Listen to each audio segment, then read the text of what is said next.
Good morning, and welcome to the Atlantic Council. My name is Matthew Kranig, and I'm Atlantic Council Vice President and Senior Director of the Scowcroft Center for Strategy and Security. It's an honor to host this year's ROK-US Alliance Transatlantic Pacific Security Forum, and we're profoundly grateful for the support of the Korea Foundation, which made today's event possible. We are delighted to convene such a distinguished group of Korean, American, and European thought leaders to explore the evolving security dynamics connecting the Indo-Pacific and Europe.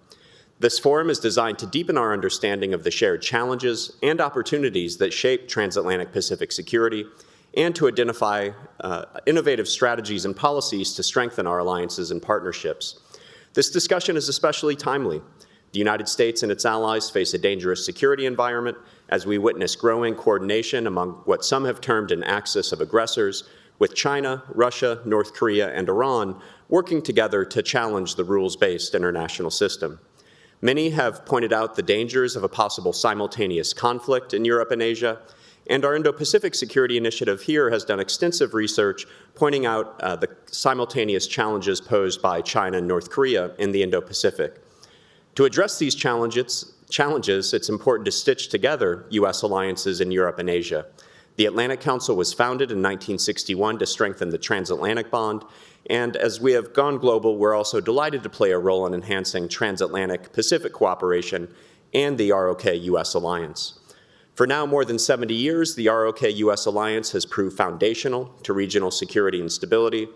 With Beijing to the west, Vladivostok to the east, and Pyongyang to the north, the ROK's geostrategic position underscores its critical importance to maintaining a free and open Indo-Pacific.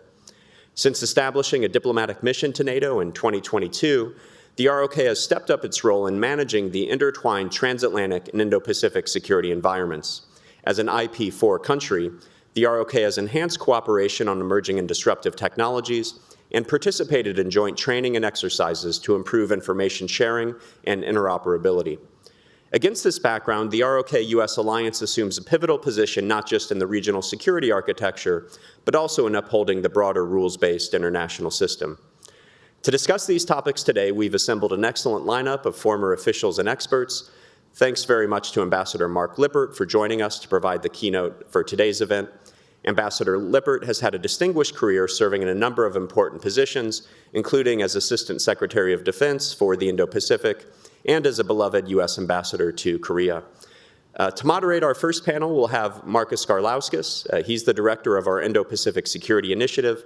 He previously served as U.S. National Intelligence Officer for North Korea on the National Intelligence Council, and for 12 years in a variety of roles at U.S. Forces Korea in Seoul, including as Strategy Director.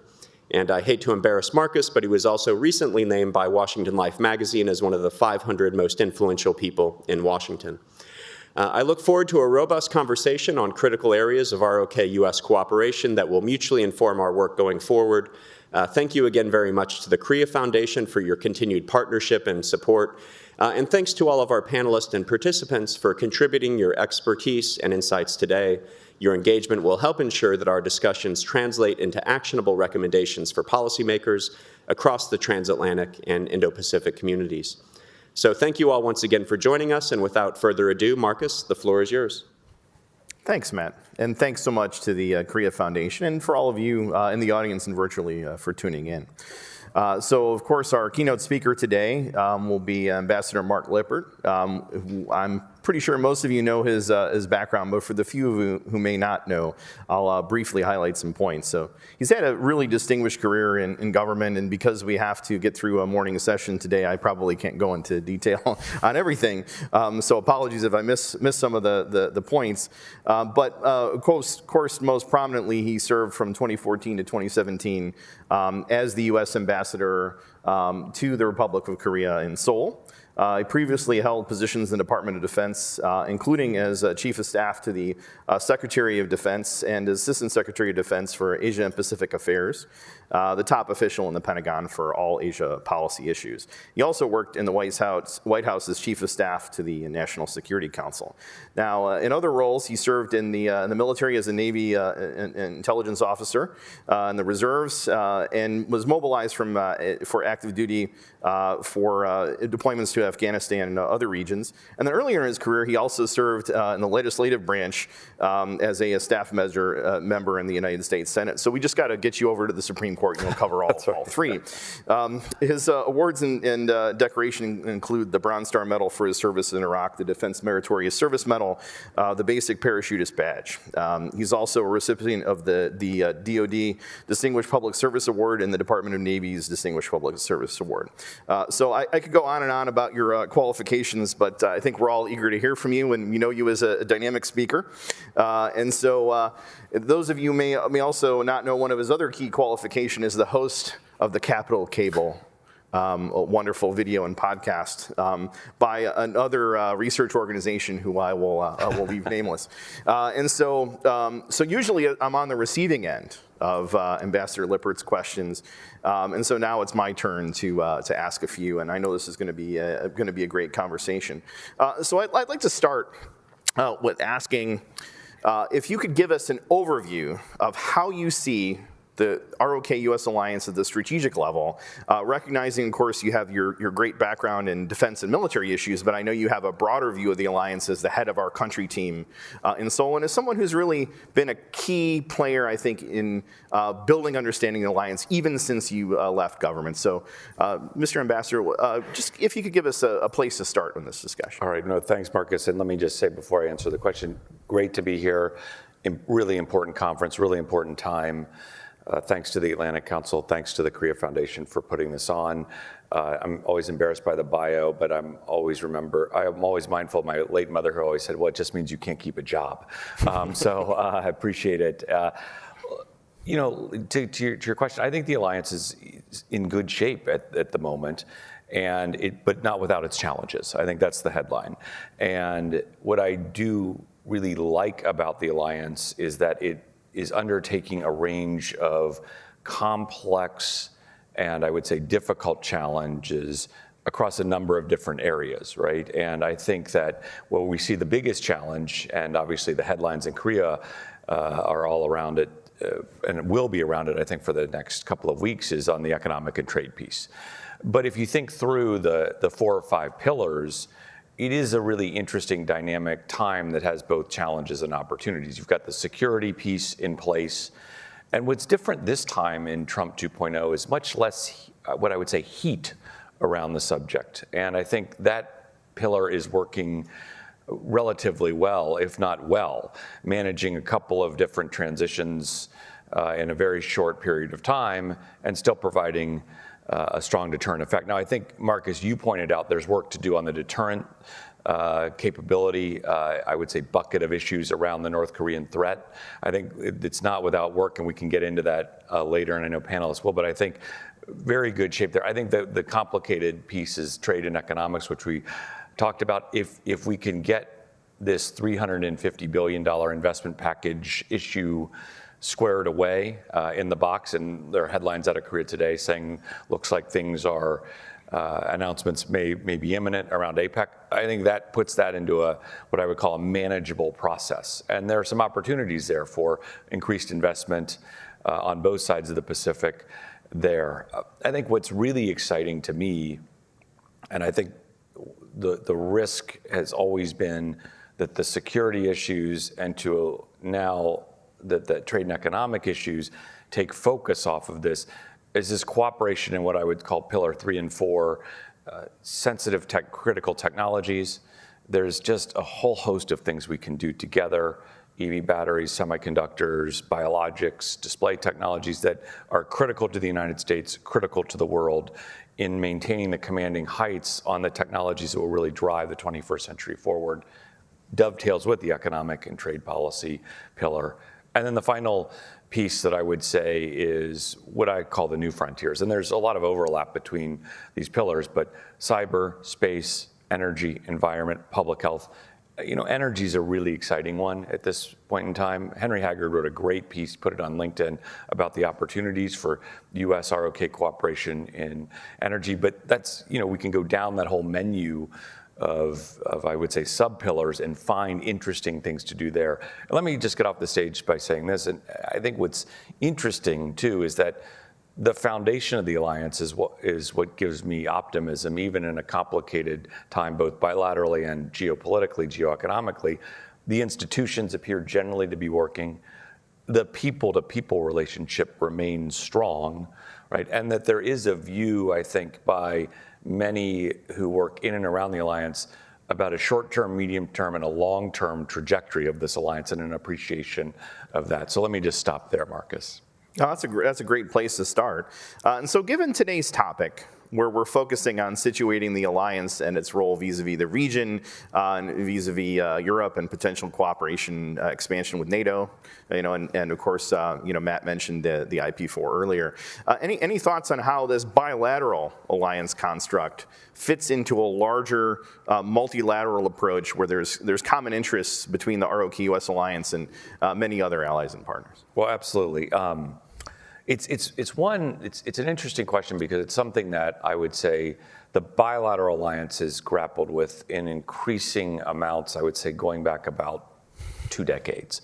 I think I attribute it to what I would call sort of a maturation of the alliance. You come out of the Bush administration, the alliance is starting, and you get this sort of maturation that's happened over the last 2 decades. And that, I think, maturation has allowed for increased, I would say, vigilance and or searching for opportunities with other allies, other partners, and other theaters.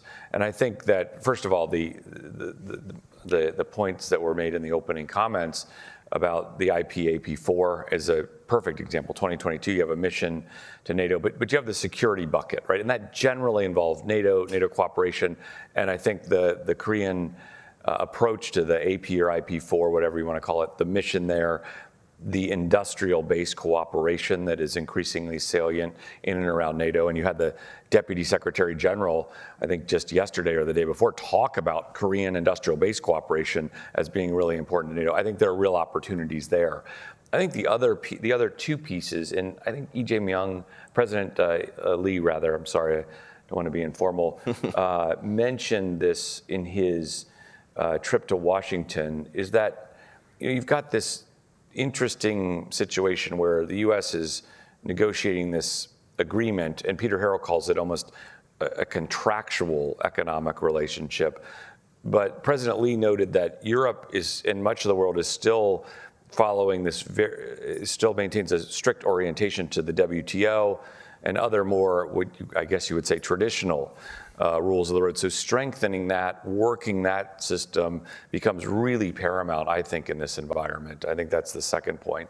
And then I think the third point is, to go down the pillars again, but I think the Europeans offer a lot of cooperation opportunities on these critical technologies, right? Semiconductors, right? There's been a lot of activity in Europe around the need for more semiconductor production, fabrication facilities, things of that nature. Biologics is another one. There's great biologics companies, obviously, in and around Europe. The Koreans do that. You can sort of go down a list there. And then, of course, energy, right? And so I think you've got real opportunities to cooperate in some of these non-traditional areas. And I think what the final point is, I think that for years, I would say the Korean-EU relationship or Korean-European relationship, whatever you want to call it, it's been thought of as more of a trade and commercial relationship. But I think the frame is changing, right? Because of the security relationship opportunities, because of these, what I would call economic, technological issues that are seen as paramount to security, and because of the shifting geopolitical, geoeconomic order, I think you're starting to see a new framework emerge between the Republic of Korea, or at least thinking about what that framework would be beyond strictly commercial and trading relationships. And let me stop there. No, that's a perfect place to go, I think, to the next key topic is thinking about how to adjust, to transform, to build upon this ironclad alliance that we've had with the Republic of Korea, for 70 years. what steps would you recommend, any top lines for how we take this ironclad alliance and adjust it to the future? And I used in a piece, you've probably seen that, calling it a titanium alliance, like thinking about modern materials rather than ironclad and kind of something that's more focused on the past. How do we move into the future with the ROK-US alliance? What can we do? I mean, you've highlighted a lot of the progress that we're already making, but what would you recommend to accelerate this modernization of the alliance? Yeah, I mean, I've been saying this since I was ambassador, and it shows you how ineffectual I've been. But I do think there's a step. Well, let me back up and say there's all this very interesting work that can be done, and I think there's a whole host of different areas in which we can explore, because we do a lot of things well in terms of cutting edge technology, creativity. You can go down this list, and we have some experience working in these areas together. But what I would say is, if we can figure out how to get what I would say our regulatory systems to mesh more effectively, it's not a very energetic or sexy issue, for lack of a better term. But I do think there are huge efficiencies to be had in getting our two systems to work together more effectively, especially on the economic and commercial side. But I think unlocking that, putting that piece, because we've always had this relationship that I think works well, but we have two very, very different systems. And I think taking a look at where our systems can mesh better in terms of allowing better flow for data, all of this, investment, things like that, all of that, getting that right, I think would really provide another key cornerstone to unlock a whole bunch of, security, economic, other type of cooperation that that is really right there at the doorstep, waiting to be unlocked. Let me put it that way. All right, wonderful. Appreciate that. So I do feel like we could go all morning with me bombarding you with these questions. Again, turnabout is fair play after all the time we've had on the Capitol Cable together.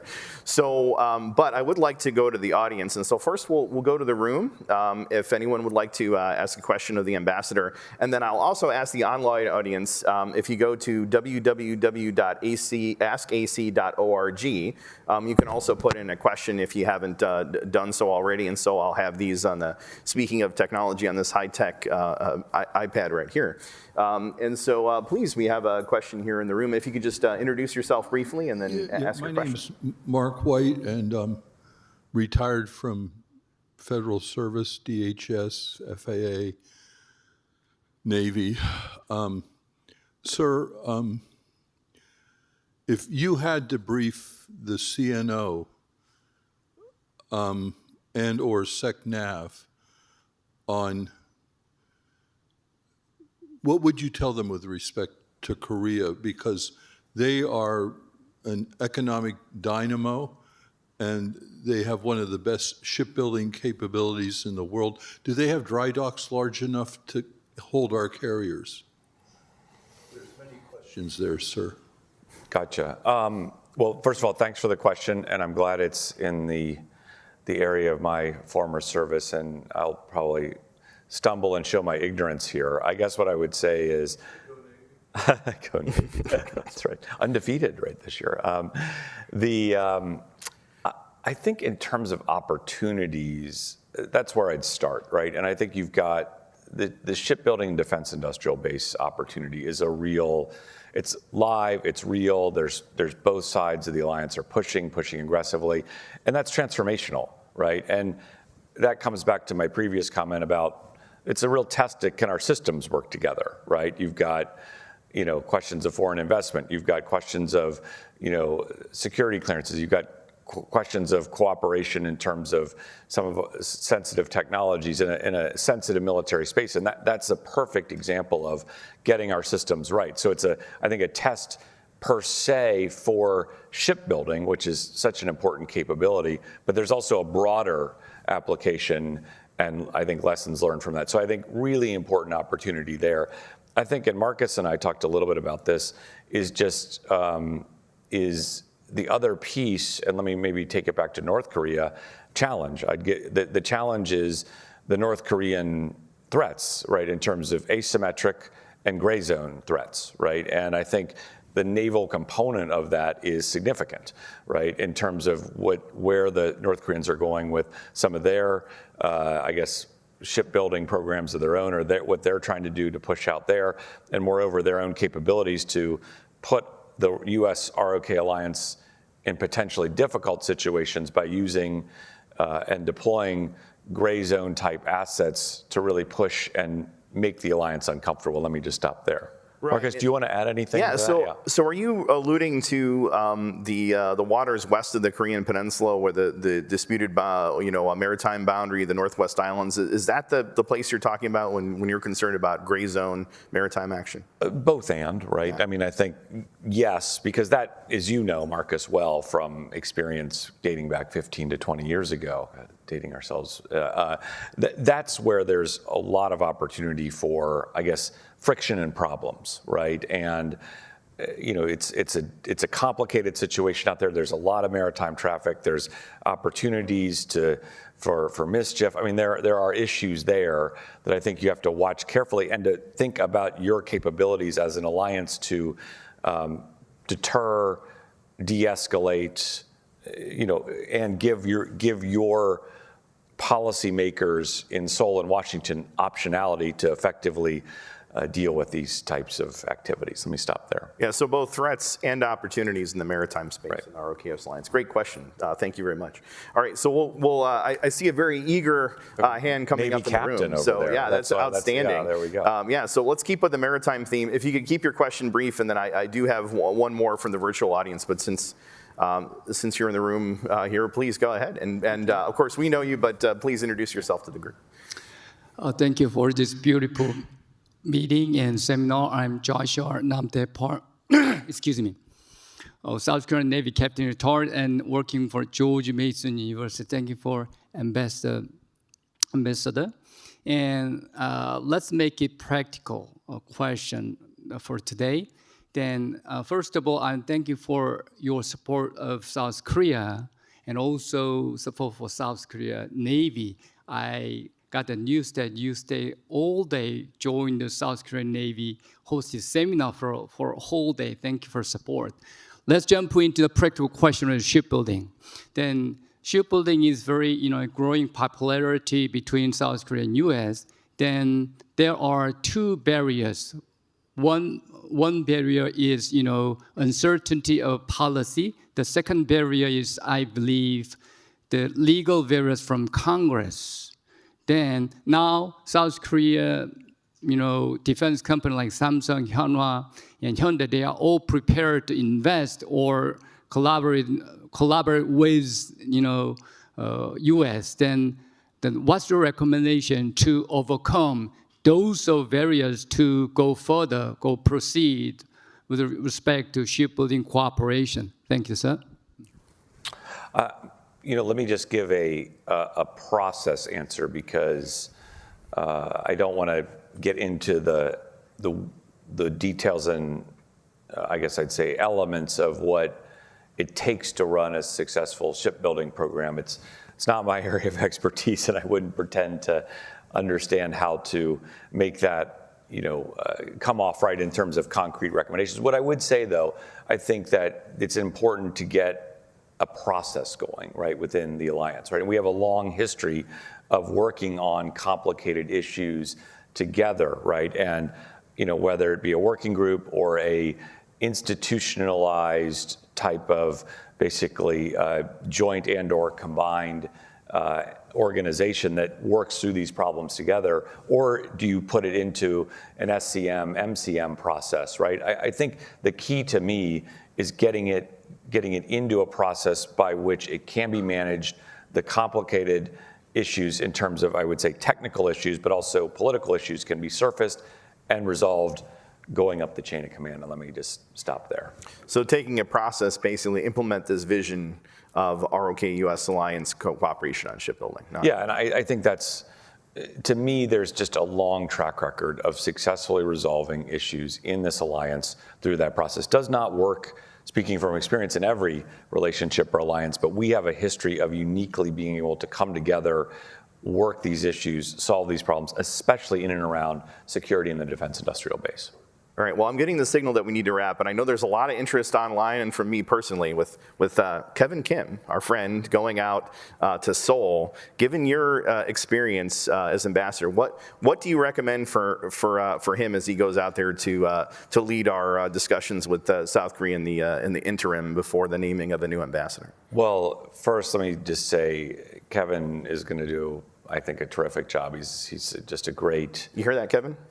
he's a really, he's an individual who's up to the challenge. Let me just say that, having known Kevin for several years now. Also, big thanks to Jo Yoon, who I think really did a nice job there as well. There's a joke in here about, Seinfeld, George Costanza do the opposite, of what I suggest, but I won't go there. It'd probably be lost, and I'm in the minutia of Seinfeld. But what I would say is a couple of things. I would just say first,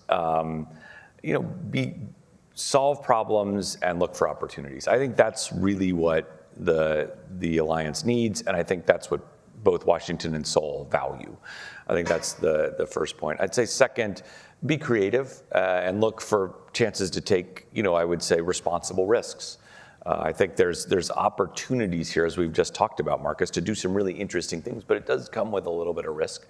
But I think the alliance is strong enough and popular enough to absorb that risk. The final thing I would just say is, be yourself, right? I think that everybody's a little different. Everybody has a different style. There's no one way to do it.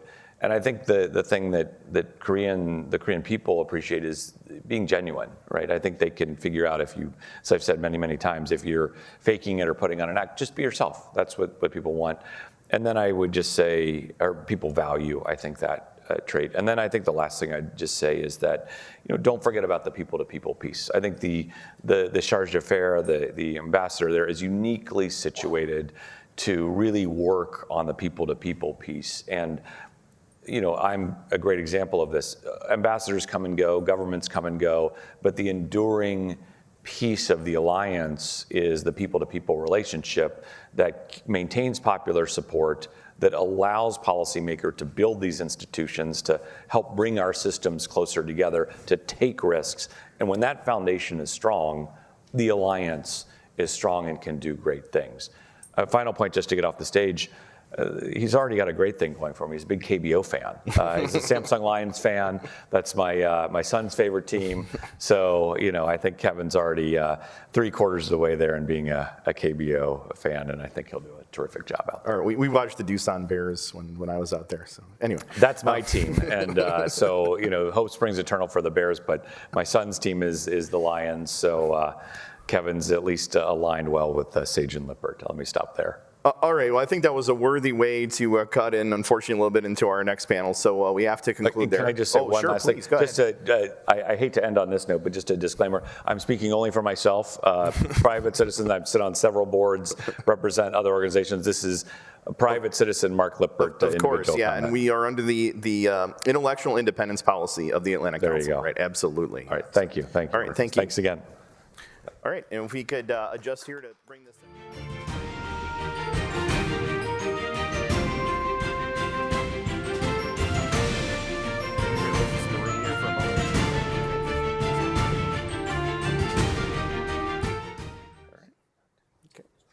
All right, looks like we're going to do a little rearranging. All right,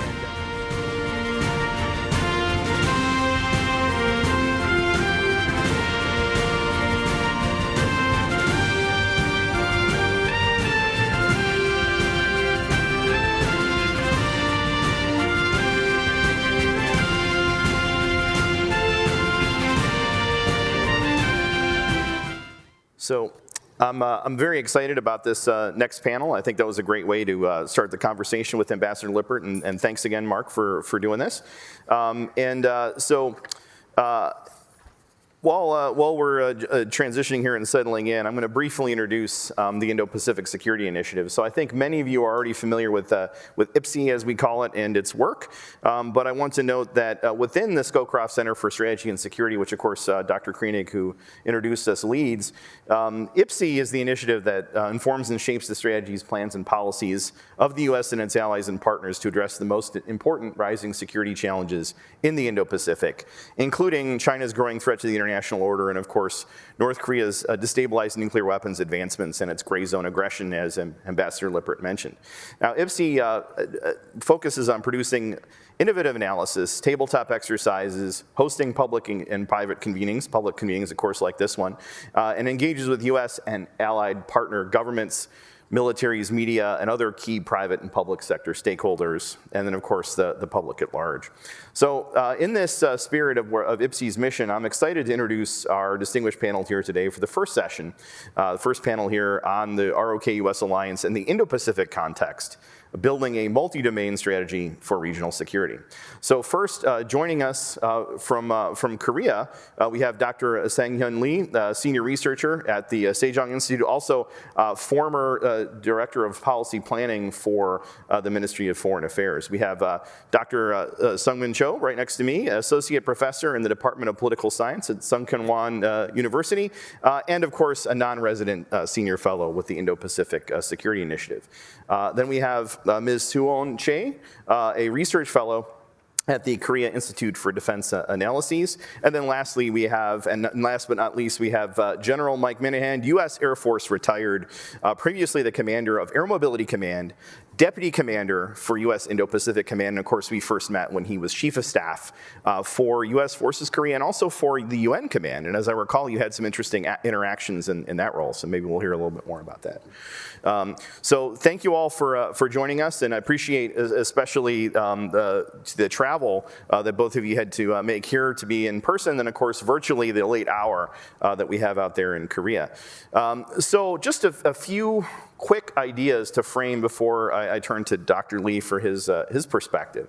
And so in the regional context for the alliance, there are some very significant and controversial issues that we have to address as we think about modernizing and transitioning the alliance. And of course, the challenge posed by China and the challenge posed by cooperation between Russia, China, and North Korea together, and especially that growing Russia and North Korea cooperation, creates a whole new impetus for the alliance to start thinking more regionally, right? And so many of you I think are familiar with our tabletop exercises and our analysis on the potential for a third-party intervention on the Korean Peninsula, such as the Chinese involvement in the event of a conflict where North Korea starts the conflict, but then China intervenes to save the regime from its own disaster. That's one possibility. Another possibility is North Korea opportunistic or reactive aggression in the event of a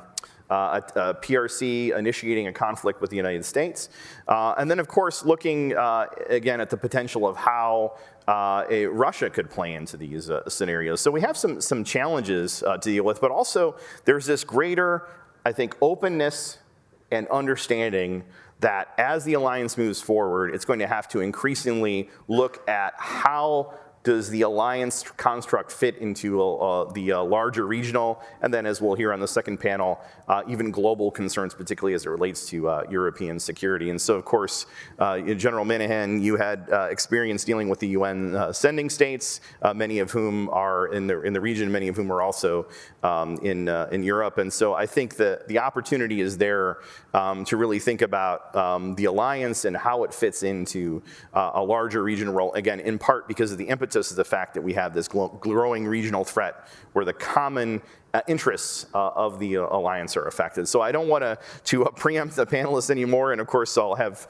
plenty of opportunity to hear more and draw out more about this. So Dr. Lee, over to you to give us the Korean perspective on this. Of course, I have an American view, very interested to hear your thoughts on the regional environment and how the alliance should focus regionally.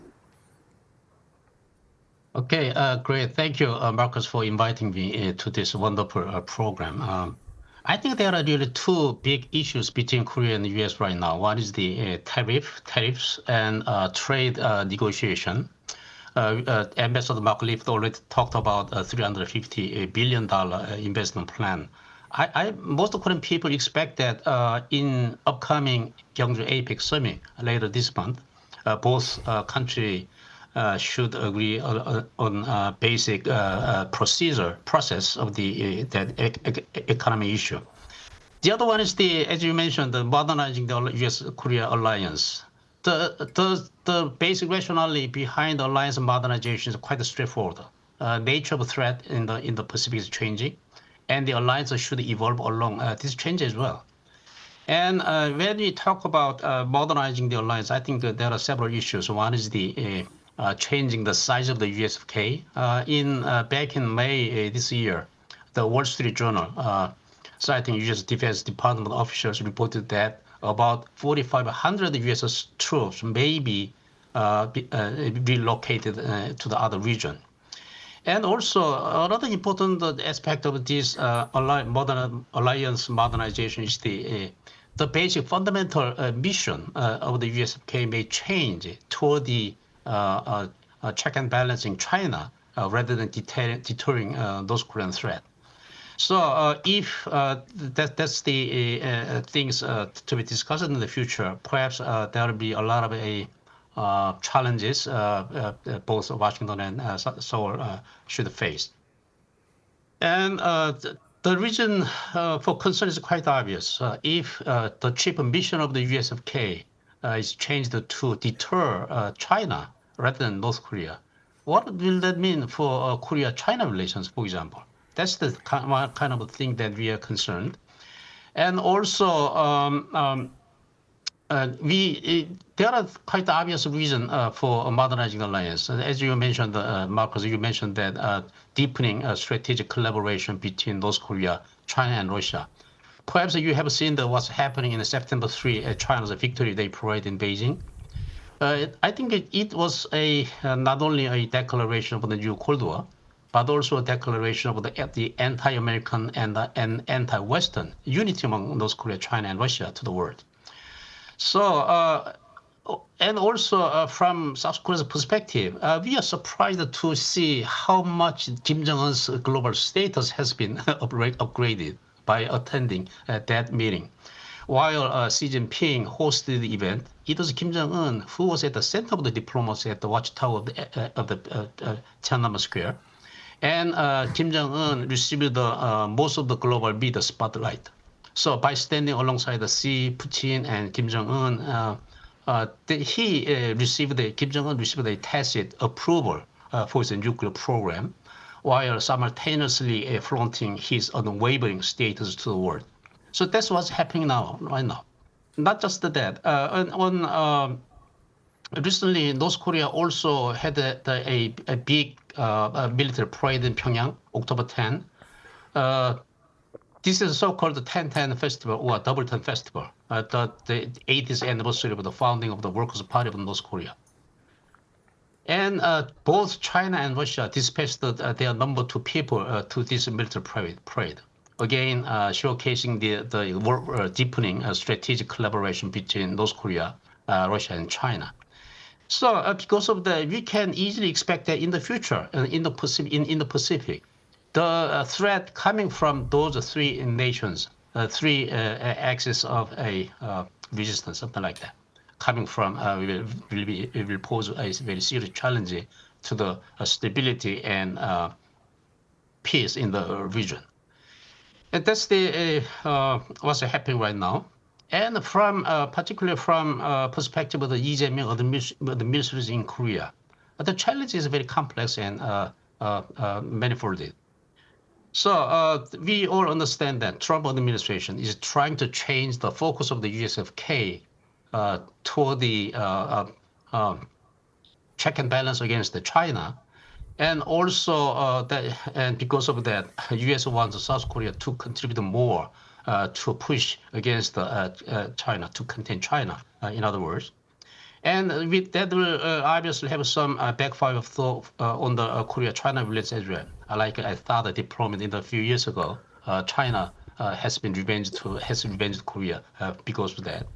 So the key question for Lee Jae-myung administration is that will Korea will actively participate in the U.S.-China strategic rivalry and support the U.S., but how much and how deeply? I think that's one of the challenges.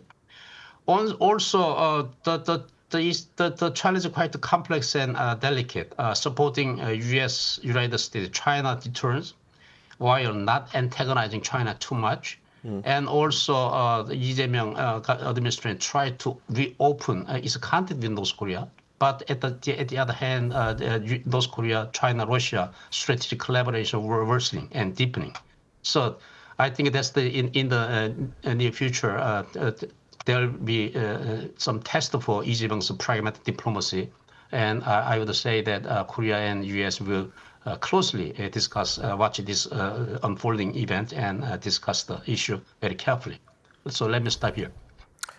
All right, Dr. Lee, thank you so much. That's a great overview. And I think that the point that you make about the need for the ROK to come to terms with what's the role of the ROK and the alliance in the context of the strategic competition, the confrontation, essentially, that's brewing between China and the United States. I think that's really key. And I know there's some domestic and public opinion considerations there. So I feel like I have about a dozen questions I'd like to ask you to follow up, but we can circle back to those. And so for the audience in the room, please think of your questions. And for those of you online, remember askac.org, and you see that at the bottom there, so that we can have a good, robust discussion after the panelists. But I think Dr. Lee's comments are just perfect lead-in for what Dr. Cho Sung-min is going to be talking about here with his perspective, I know in particular,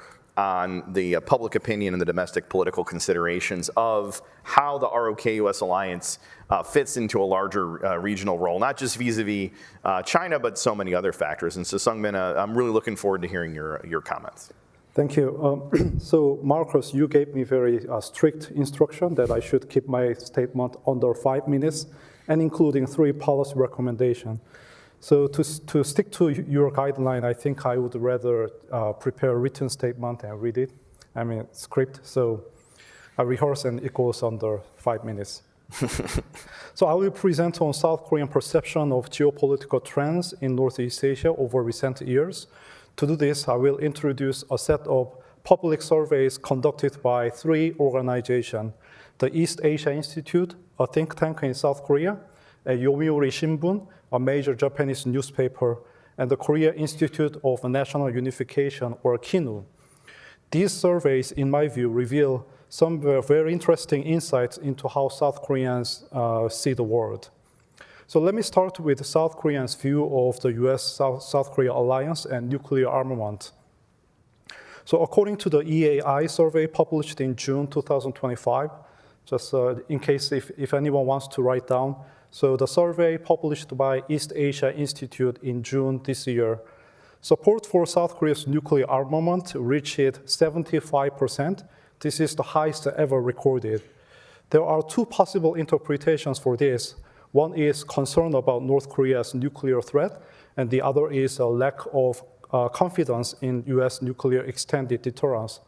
However, the data suggests that neither fully explain this trend. Perception of the North Korean nuclear threat have actually dropped from 51% in 2024 to 33% in 2025. Trust in the US-South Korea alliance remains high. Instead, 65% of South Koreans see the uncertainty of US-China competition as the biggest threat to national security. This, I believe, explains their strong desire for South Korea's own nuclear capability. Next, let me discuss the Taiwan issue and South Korea-Japan relationship based upon Yomiuri Shimbun survey in June 2025. So the survey interestingly asked whether Japan, South Korea, and the US should cooperate in the event of a Chinese invasion of Taiwan. And 65% of South Koreans said yes, slightly higher than 60% of Japanese respondents. And third, the 2023 KINU Korea Institute for National Unification survey shows that 52% of South Koreans support a military alliance with Japan against North Korea. 55% support alliance against China. Overall, 62% of South Korean respondents support military alliance with Japan, either against North Korea or China. So it looks like South Koreans have more willingness to strengthen ties with Japan, but again, South Korea's trust level with Japan is not particularly high. So in summary, these surveys reveal some interesting tensions. South Koreans trust the US-South Korea alliance, but still want their own nuclear weapons. And they do not fully trust Japan, but still support closer military cooperation. I interpret this as a classic example of realist thinking. South Koreans are concerned about the possibility of conflict between US and China as a consequence of inadvertent escalation of tension. The US and China may fight a war not because they intend, but as an unintended consequence. So in such a scenario, relying solely on US goodwill is not good enough. South Koreans instinctively feel the need for self-help and balancing, which explains the support for nuclear armament and cooperation with China. So based on this analysis, I suggest 3 policy recommendations. First, South Korean desire for nuclear weapon is less about US assurance than conventionally believed. Alliance managers should consider new approaches beyond just strengthening extended deterrence. And second, there is a momentum for closer South Korea-Japan military cooperation. If trilateral cooperation is to be strengthened or expanded, now is the time to do so. And third, Chinese analysts closely monitor South Korean public opinion about nuclear armament. Alliance managers should be prepared for both China's aggressive reaction and to use Chinese concern as leverage in negotiation to enhance regional stability. I'll stop here. Thank you. Sungmin, thank you very much. That's great. Maybe you have to refer back to the pad for this, but could you reemphasize those numbers on the view of the ROK public vis-a-vis a Taiwan crisis? I want to make sure that we all got those, because I think the challenge is the conventional wisdom. So what were those numbers? 65%. 65% believe South Korea should, they agree with the statements. When there is a Taiwan contingency, South Korea, Japan, and the US should cooperate to counter China's invasion. 65%? 65 wow. agree. I think that's much higher than the conventional wisdom would suggest. That's very interesting. And 60 for Japanese respondents, so 5%. But South Koreans support even more, slightly. So that's really counterintuitive. I love that point. Yeah, that actually there's more public support in the polls in South Korea than in Japan for being countering China in a Taiwan contingency. Wow. Appreciate your cutting edge analysis and work in this space. All right, so now let's go back out to Korea itself. And again, thanks for joining us from coming out from Korea. And so now let's go to Dr. Che and your view. And again, emphasizing you're speaking, of course, on behalf of yourself and not behalf of your institutional affiliation, right? So we're looking forward to hearing your comments on the alliance in the region. And of course, feel free to react to anything to your previous speakers laid out. So over to you.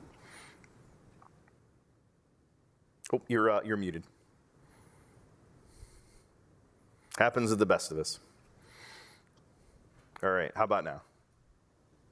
Good morning and good evening, distinguished colleagues and guests. It's truly an honor to be here today to discuss how we can strengthen the ROK and US alliance in the rapidly changing Indo-Pacific region. I would like to directly offer 3 key recommendations. First, we must align South Korea's and the United States Indo-Pacific strategies with each other's broader national security strategy. So before talking about alignment, let's take a moment to remember why South Korea's Indo-Pacific strategy emerged in the first place. It represented an important shift, introducing the idea of South Korea as a global pivotal state And that vision showed South Korea's ambition to play a more proactive and responsible role in the regional affairs. But at the same time, it was also a reactive measure, a way to show support for Washington's Indo-Pacific vision. The timeline makes this clear. The United States released its Indo-Pacific strategy in February 2022, and South Korean government followed later that same year. During that process, Seoul worked closely not only with Washington, but also with like-minded partners such as Australia, Japan, and so on. Interestingly, South Korea's strategy emphasized inclusiveness, signaling that Seoul did not intend to take an overtly exclusionary stance toward China. Now, almost 3 years later, the environment looks very different. The war in Ukraine continues. North Korea's nuclear and missile threats have intensified, and cooperation among North Korea, China, and Russia has deepened, as everybody mentioned. At the same time, most of United States like-minded countries, including South Korea, Japan, Canada, have gone through leadership changes. In this context, it is time for both Seoul and Washington to update and realign their defense and Indo-Pacific strategies to reflect today's realities. And second, the alliance should expand cooperation with other like-minded partners, from bilateral to multilateral cooperation, especially among Australia, Japan, and the Philippines. Let me focus on Australia as an example. One promising opportunity lies in AUKUS Pillar 2, as Marcus wrote in his recent article.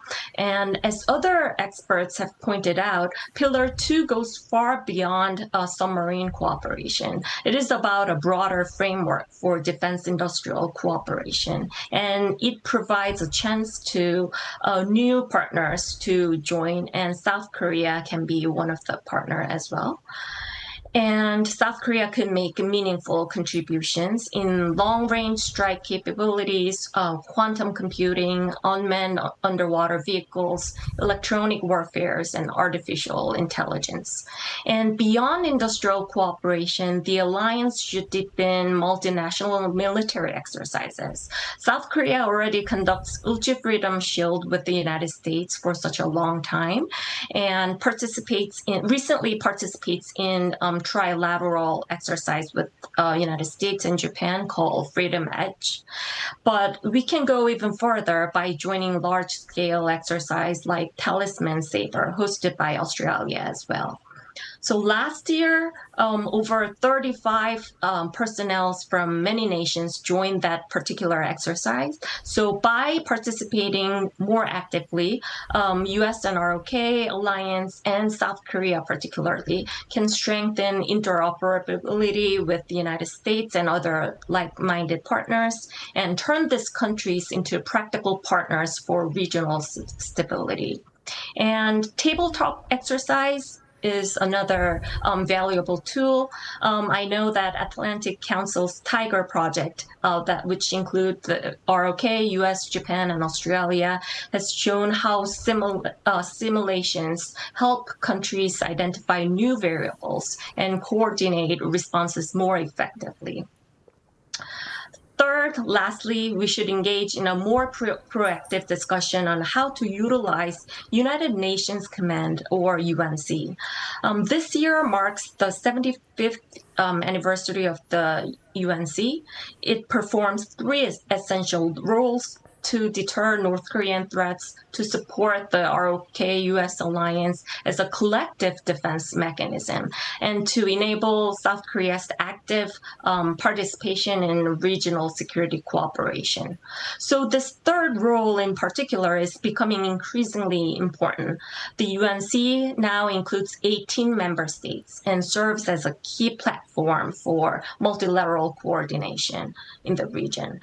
As the alliance moves toward alliance modernization amid intensifying US-China competition and North Korea's nuclear advancement, Washington may expect Seoul to take a more active role within the UNC.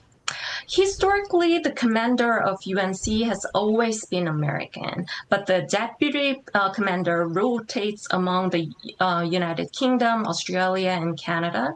So this structure presents a real opportunity for South Korea to strengthen ties with these and other UNC member states, reinforcing the alliance's multilateral foundation.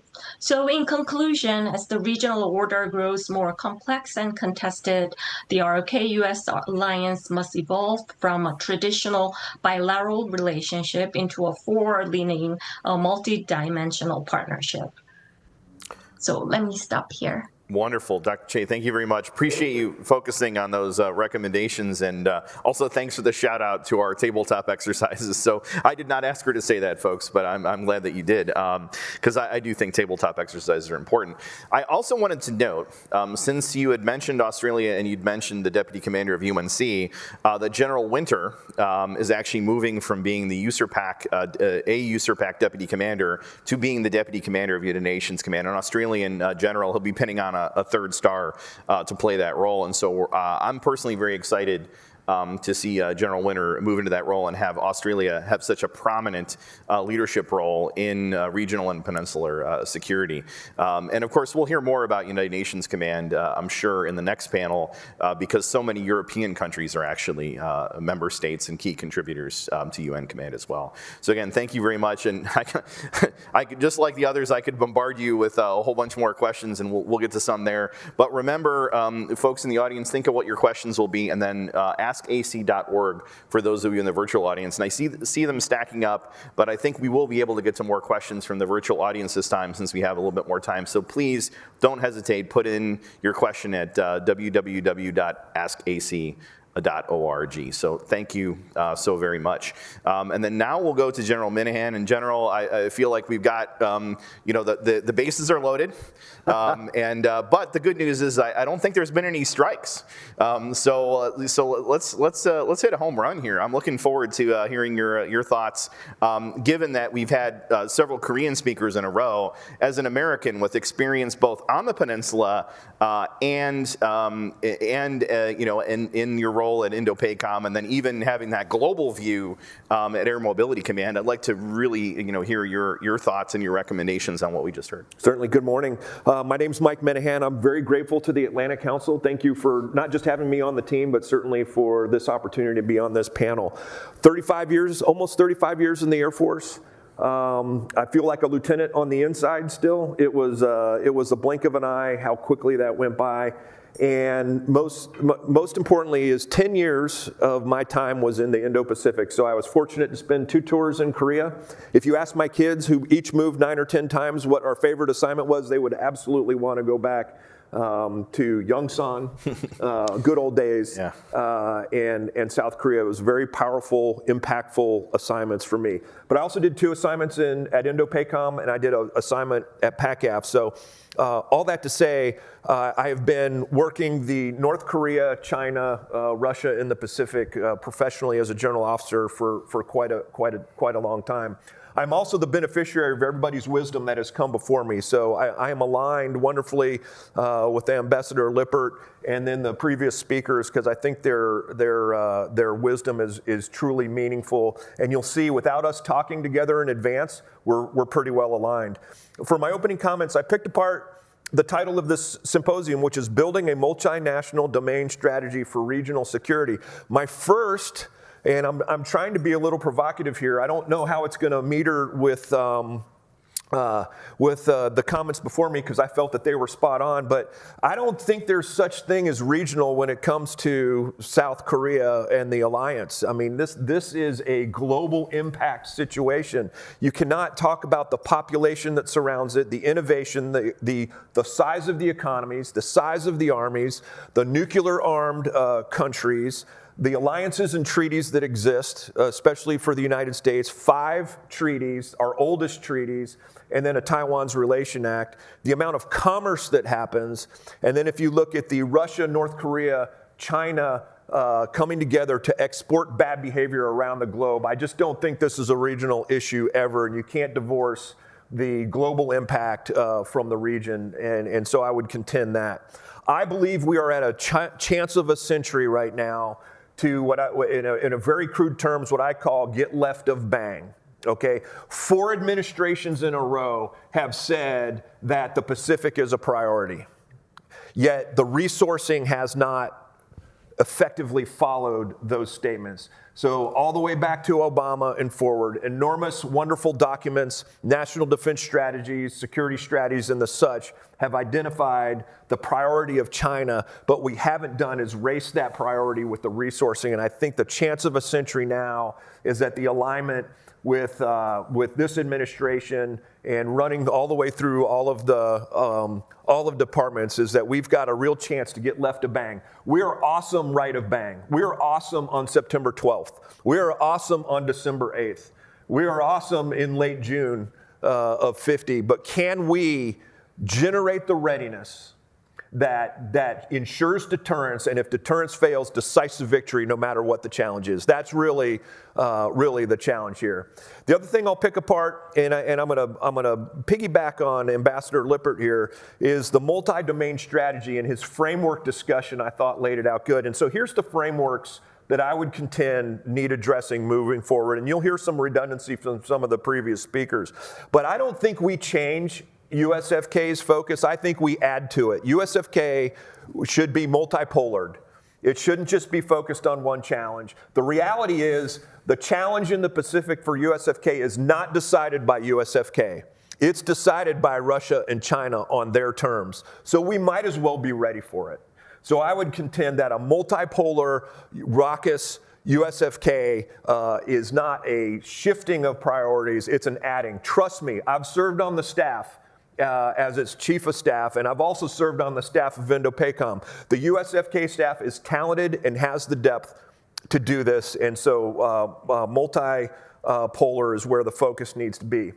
The structure matters here, and we've talked about multiple structures. There's the ROK-US structure, there's the Quad structure, which are phenomenal. There's the AUKUS and others, but I think the most powerful statement that the ROK could make is some sort of JROKUS, as something that rolls off our tongue as easily as the other structures.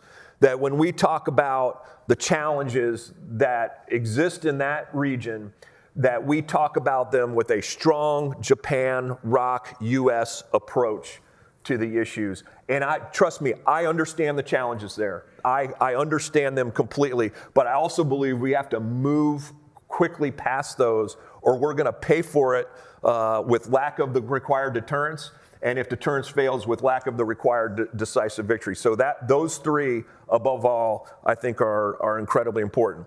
Another structure to look at multiple domain, or another framework to look at multiple domain, is the instruments of national power. And I'll just make it easy. We'll talk about diplomatic, information, military, and economic. But those 4, as a minimum, need to come together more powerfully than they ever have for this region. And it's playing out in not just in the remarks, but it's playing out there in actuality right now. I want the M to be lowercase in the backup. We need strong diplomatic, strong informational, strong economic, amongst others. But we have to ensure that we're applying every instrument of national power and then playing each country's instruments of national power to the strengths that we all have and we all bring to problem solving there. I was on a panel last week for the Center of Asia-Pacific Strategy, and we talked about, is the economy of South Korea and the US set for conflict with China? And I think we could probably agree it's not. And those are the type of things we need to address when we bring all the instruments of national power up. And then, of course, there's the traditional domains that I would look at it as a military person. Air, land, sea, information, space, cyber. And how do we fuse that framework for maximum? I would argue that we have conceded first mover advantage in space and cyber, that we're already well past competition, well past crisis, and heavily into the conflict range, especially in the cyber realm and the information realms. But the first mover advantage in those domains is absolutely most critical and will determine your success in the physical domains. So we have got to ensure that the framework that we include for moving forward in a very provocatively aggressive manner includes the fusing of those domains. And then the last thing I'll end on is that we've got to quit being offended by America first. And we've got to figure out how that works together with the rest of the globe. I had a British friend visit me early after the election, and he said, you know, what started out as Make America Great Again is actually making Europe great again. So I'm not being political here. I'm just telling you, in the real world, we've got to work through the opportunities that we have. And I see this as an opportunity of a century of how we make a America first, work with a ROK first, work with a Japan first, work with all of our partners and allies and say these are mutually beneficial things. I'm not saying they're not without challenges, but in the transactional sense that this administration is going over, we can agree that America first also includes our partners and allies and has to include our partners and allies. And we got to figure out a way to ride that as an opportunity and not just complain about it as a talking point. America first, but not alone. That's right. Absolutely. America. Absolutely. And we go together, right, with the ROK. Kachi da. So, General, just to ask you to refine and clarify one thing.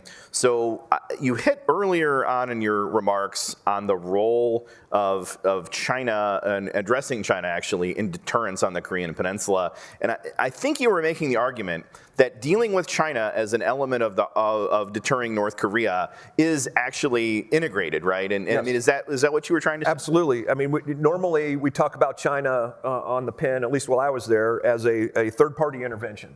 But we know it's going to happen. It's already happening now. So we cannot divorce China from North Korea, from Russia. We have to take that as a collective, and I believe we need to take that proactively and in advance.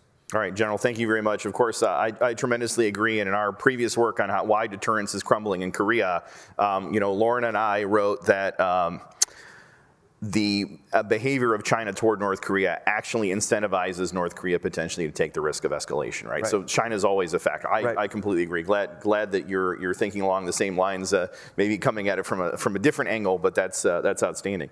So I see that questions are really stacking up virtually, but I really want to show my appreciation to folks who took the time to come out in person. Now, admittedly, I know a lot of people out in Korea couldn't fly out to come here, but first we'll go to the room for the first question, and I will actually defer asking the first question because again I could go on with many, but if we could go to someone who hasn't asked a question yet, please, in the back over there, sir. And please introduce yourself. So my name is Ta-Hong Chen. I'm one of the visiting fellow from CSIS. So again, thank you for the opportunity to host this panel. First, though, my question, I think, throughout all the panels, I think everyone have a consensus that the Asia nations need to work together in the age of emerging security challenge from the CRINC nations. They are already forming like de facto alliance. They have obviously tell the world on the TV. So I think the question is not, and especially with the Trump administration, President Trump emphasized the importance for the partners and allies to pick up the slack and contribute more on security issues. So now I think the question is not whether we the Pacific countries work together, but the question is the scope of how we are going to cooperate. Do you think right now, based on the current cooperation framework, Japan, South Korea, Australia, you have individual security treaties with the U.S. Or alliance. Do you think it's now the time that we actually discuss about forming a NATO-like organization, or at least signing a charter of cooperation to provide some sort of institutional guarantee for the first island chain allies and partners? Otherwise, we will be challenged by the transition of different administration, because granted, majority of those countries are democratic country, and they will be impacted by different administration policy approach. So that would be the question. Thank you. That's a spectacular question, and I think it's a very appropriate one given the Atlantic Council's history as essentially NATO's research institution when it was first founded. So is there a need for a NATO-like structure or the potential for one in the Indo-Pacific? I think that's a great place to start. And Dr. Lee, I'd love to put you on the spot, given that we heard some general comments from you at the beginning. What do you think the prospects are or the need for this sort of a broader, perhaps NATO-like construct, perhaps something a bit different in the Indo-Pacific with Korea as a portion of it? What do you think, Dr. Lee? Well, in the long run, if threats from China, Russia, and North Korea worsens and deepens, maybe Asian countries have to think about that possibility. But I think there's a long way to go. Right now, what I'm asking, raising the issue is that does anybody in Asia-Pacific, Indo-Pacific, care about regional multilateral risk reduction or escalation control mechanism? I think there's no such mechanism existing in the Pacific right now. I think, and also given the volatile nature of the threat coming from China, North Korea, and Russia, isn't it time to think about at least some preliminary, even though it may be preliminary, to some sort of a regional risk control or risk management or risk reduction mechanism that major countries in this region all participate? I think that will be the start point. And eventually, that kind of multilateral effort accumulate. And finally, we can think about a possibility of creating an Asian version of NATO. But, perhaps I would say that many nations in Asia have some different opinion, priority in that issue. And simply speaking, think about Korea, US, Japan trilateral collaboration. Okay, even though we have a good starting point and made a good starting point at Camp David, how much do you believe it has institutionalized? It's quite disappointing. So I would say that even though it's desirable, sometimes the challenge may be quite good, and slow by slow, piece by piece, we have to take that direction. So it's not any single. It's something that any single country can accomplish in the near future. Maybe all Asian nations, particularly those of the like-minded countries in Asia, have the same vision and strategy to accomplish that. So that's my reaction. Dr. Lee, thank you very much. And I'd like to ask the other panel, and certainly General Minahan, as the American retired general on the panel, would love to hear your thoughts, but also certainly to our Korean participants, you can go to them after you, General. Certainly. Yeah. I would love to see an aggressive move along what was earlier stated about the exercises and operations. You know, I was fortunate. As a lieutenant colonel squadron commander, I did many deployments in support of operations in Iraq and Afghanistan, and I got to serve with the Japanese and the South Koreans. I didn't get to serve with them both simultaneously, and those are the type of things that we need to build where operationally, and as was just stated, there is no kidding integration and not just talking about it. So during my time in Indo-PACOM and in PACAF, we handled humanitarian assistance and disaster relief operations in the Philippines for a typhoon. The Japanese and the Koreans were there. I handled an earthquake in Nepal, and the Japanese and the Koreans were there. We do Operation Christmas Drop out of Guam, where we do airdrops out of C-130s, and the Japanese and the Koreans are there. Get on PEN or get in Japan, and it's less impactful, and that's where we need to go first. So the security structures, I think, are very strong there, even though they're bilateral. They come together nicely. That's what USFK and Indo-PACOM do. But I think in order to really answer the question of whether a NATO-like structure could work in the Pacific, we got to make sure that we're getting the most out of our security structures that do exist.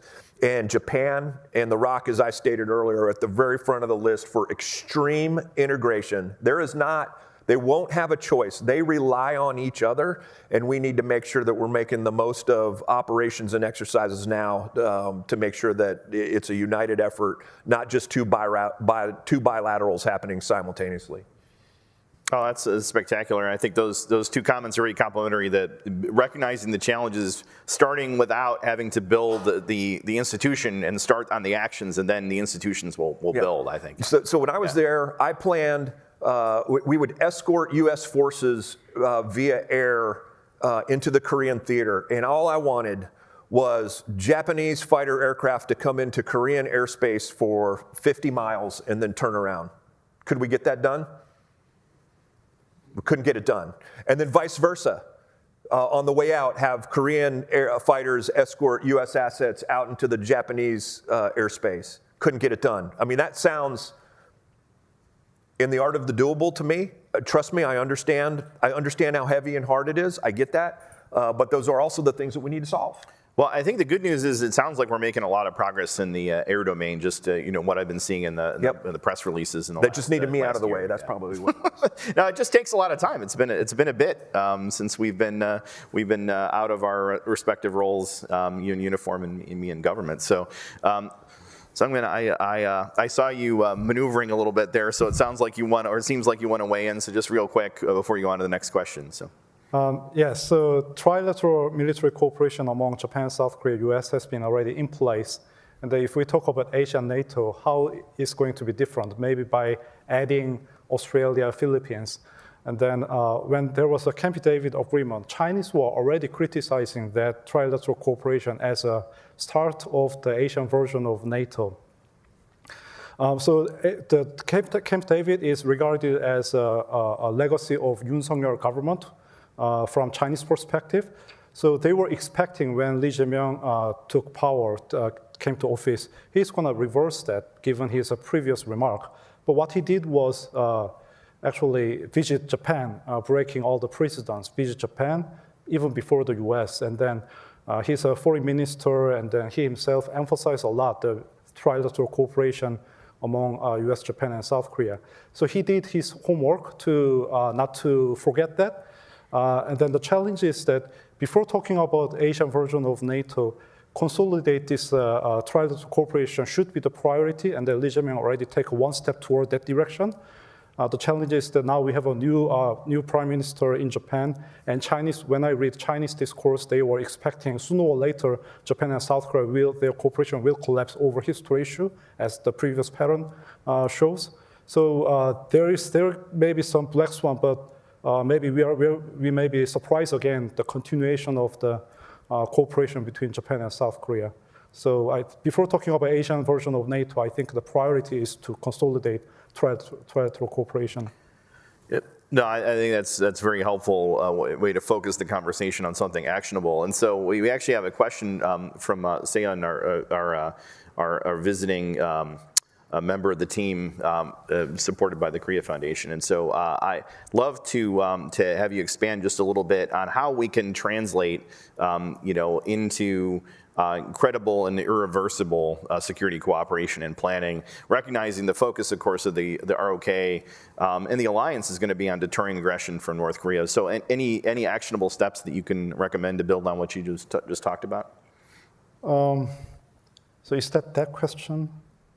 Is it that question? Oh, yeah, there we go. Yeah. Oh, no, actually, no, that's not it. This is the how can the ROK-US alliance effectively translate the domestic consensus into credible, irreversible, trilateral security planning, building trust, et cetera. So let the people know that there is I think. Still, there have been many military exercises among three countries already after Camp David, in the air and on the ground among branches. I think the public has not been informed about the frequency of those exercises yet. So I think President can highlight those the fact on the ground that the security cooperation has happened, and then let the public have confidence about the strong foundation of this trilateral cooperation. So it is like projecting the image of strong cooperation, maybe more than as it were, and then they may create a virtual cycle that public support and then leadership can be more confident about moving forward. So when there is still a consensus before anything black swan event happens between the two countries. All right, thanks so much. And so we'll go to one more the virtual question, then we'll go back to the audience. And we're having a great conversation here. I wish we could go all morning, but we're going to have to get through before another panel. So we also have another question related to the regional and international security. And so I'd like to go to the question here from Sean Creamer about the UN command. And so he's asking us, and Sean is a retired colonel, former deputy for U5, chief of plans, policy, strategy for USFK and the UN command. He asks the panelists to expand their thoughts on options the U.S. and South Korea should consider when it comes to increasing the UN command role in collective defense. So let's go to Ms. Che, as Sean suggests there, Colonel Kramer suggests, to lead off on answering this question. So over to you. Yeah, thank you for the great question. So I would like to tie this question to also answering the NATO question as well. Wonderful. So the reason why I added one of the three policy recommendations for strengthening or enhancing more roles for UNC was that creating a NATO-like security cooperation mechanism in Asia is a very attractive idea, but also a highly complex one. For example, when South Korea and United States wanted to establish a nuclear consultative group, NCG, South Korea really wanted to benchmark what NATO has done and the current status of NATO. But what we learn from NATO is that it's more an institutional body rather than the very practical one. So instead of following the NATO type NCG, we try to develop our own bilateral relationship with United States. So what I want to emphasize here is that the goal should not necessarily be to create the Asia NATO as an institution, but to build a real interoperability, information sharing, and coordinated deterrence. And I think that, as Dr. Cho mentioned, military exercise can be a very practical first step toward more collective deterrence cooperation that United States and other like-minded countries can pursue. So I think that using UNC type mechanism instead of creating the new NATO type, I think UNC can be a starting point for doing more unilateral and multilateral military cooperation. All right. Wonderful. Thank you very much. And let's now pivot to General Minahan, since Sean also asked for you to address this. But I feel like maybe you've already, to some degree, answered this question. So any other thoughts on additional roles, focus areas? I'll just add very quickly, I was there when General Brooks made a very concentrated effort to make sure that each of the commands, Combined Forces Command, USFK, and United Nations Command were separate, right? And if you've ever served on PEN, they just merge into one big thing. So we need unity of effort out of three separate. They each have different missions. They each have different staffs. They rely on each other, but this is about unity of effort.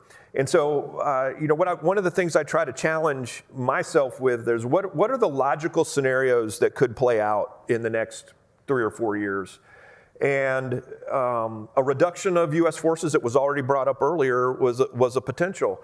Well, what if UNC was not just a headquarters for sending states, but what if it also committed to sending more forces, so that the preponderance of the forces on PEN didn't have to be all U.S.? What if a fighter squadron or an aviation brigade came in from a different country and stood watch for years instead of a couple of months and things like that? So I think that there's multiple ways that the UNC can contribute on a higher, at a more relevant level. I don't want to say higher level because the contributions are incredibly significant, but at a relevant level for what we need now.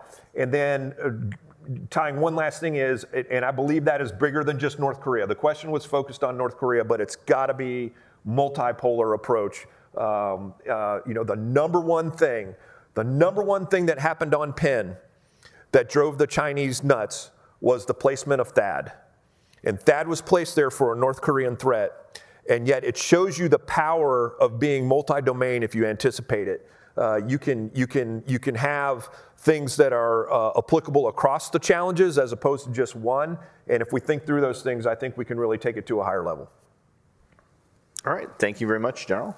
And so now let's go to another question that's focused on the potential for the alliance role in the region.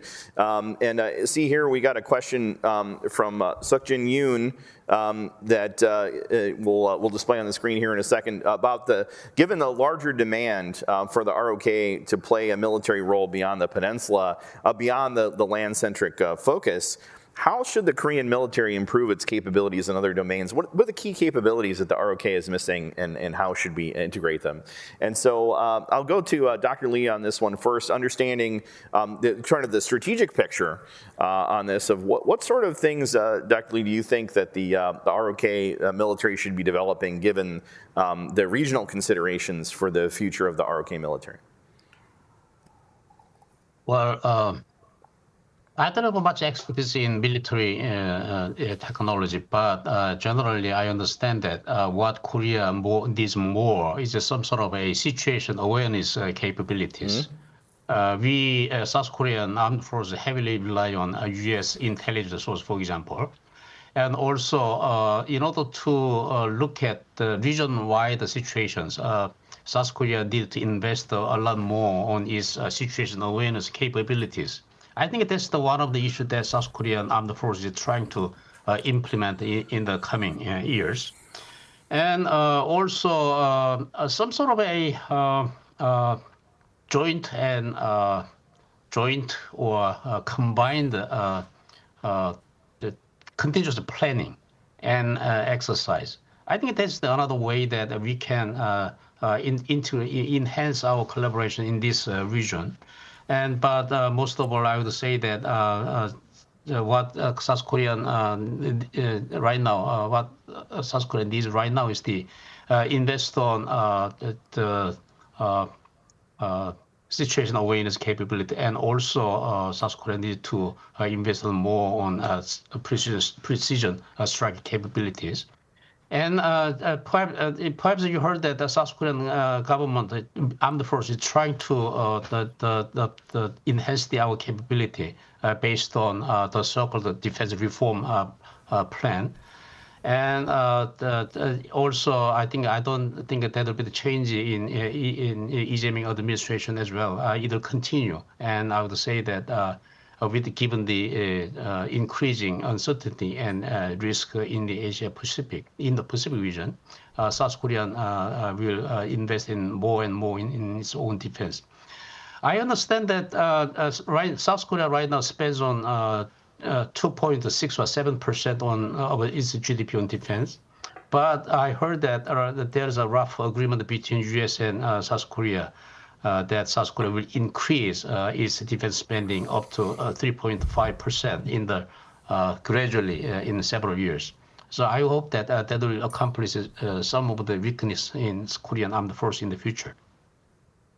Great. Thank you so much, Dr. Lee. I appreciate that, and I think gave us some great examples. And of course, as a former intelligence officer, I was very, heartened to hear your comments about expanding the regional situational awareness, the intelligence, surveillance, and reconnaissance capability, because of course, you need to have awareness of the operational and strategic environment in order to be able to craft action. So given that we're now focused on a military discussion, General Minahan. So we've heard great perspective from a South Korean expert, and I think we should go to Ms. Che after this. But General, your thoughts, maybe not just from the ROK perspective, but are there capabilities that are not yet present on the peninsula that we should be looking at, maybe even from a U.S. perspective? Not just what should the ROK do, but what about the U.S.? Well, I think clearly the North is transitioning from using one of the world's largest armies to advanced technologies, including their development of nuclear weapons. So we've got to 100% meet. I can't think of a country that's more advanced in advanced technology than South Korea. It's certainly in shipbuilding is just amazing. But if you look at the lessons that we're learning from Ukraine and Russia, if you look at the lessons that we're learning from Israel, and if you look at the lessons that marked my experience as the commander of Air Mobility Command, these flashpoints are going to be so quick that we won't have time to generate a wartime economy and wartime capability while the war is being fought. We have got to be in advance of those things. So I would highly focus on drone and counter drone in all domains. I would highly focus on space, cyber, and the information environments. Because I feel, and this isn't a ROK comment, this is a ROK-US and to a larger extent, all of our partners and allies. I feel like we're behind and we need to catch up. And if we're not careful, we're going to be met with a country that's been preparing for this for 5 to 10 years. And we're going to be really in arrears on what we need. And it could be catastrophic. So specifically, quickly, I would answer drone, counter drone technologies in all domains. All right, General, thank you very much. That's a very, very precise and well-informed answer. And so now let's go to Ms. Che. Given your perspective on studying, the ROK-US alliance defense issues, what do you think about the answer to this question in terms of, especially on the ROK side, what are the capabilities outside of the land domain that the ROK should be developing in the regional context? Sure. South Korea military development has traditionally been centered around the army. So, however, the Indo-Pacific region, maritime security becomes increasingly important. So it is essential to further strengthen the capability of Navy and Air Force as well.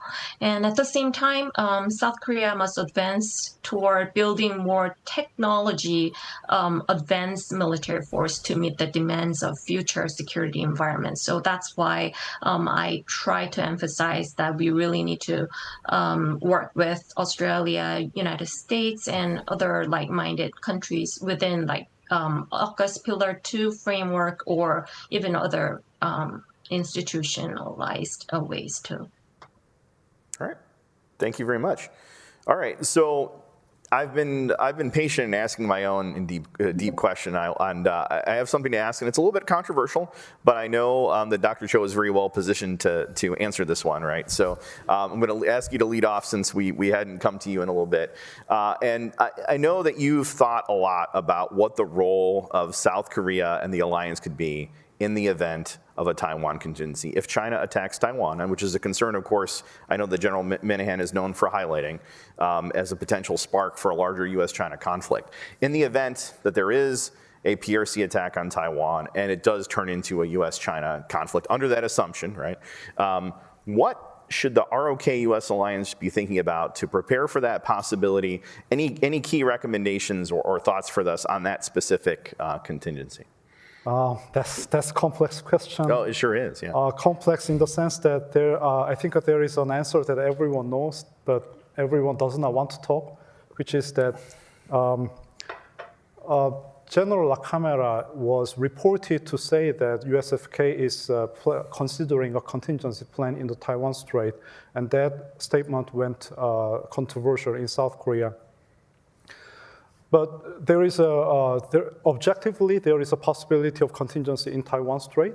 And if such a thing happens, if there is a military conflict between Taiwan and China, and then the US should consider intervention as an option. It is not fixed policy, but military's job is to prepare for worst case scenario and its role there. So it is rational and thinking, and also it is the job of military to think about its possible intervention. And if USFK is decides to be dispatched, then South Korea is not free from that operation.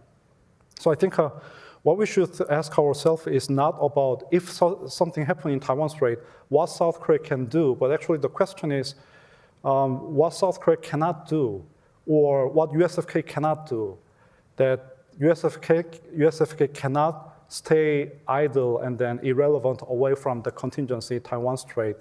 If that's the case, then South Korea is not free from just being irrelevant to that situation either.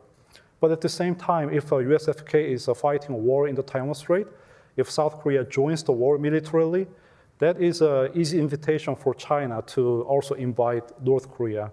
US invites South Korea to fight together. Why China cannot also invite North Korea? That's the fair question. So if we take out all those options that we cannot take, that USFK cannot do nothing, and if that's the case, South Korea cannot do nothing, but South Korea cannot do everything either, the only remaining option is that South Korea should do something, and that is, I think, a real area of support. And then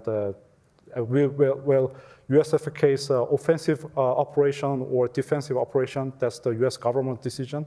But South Korea's role should be, I think it is the only available option, that the real area of support.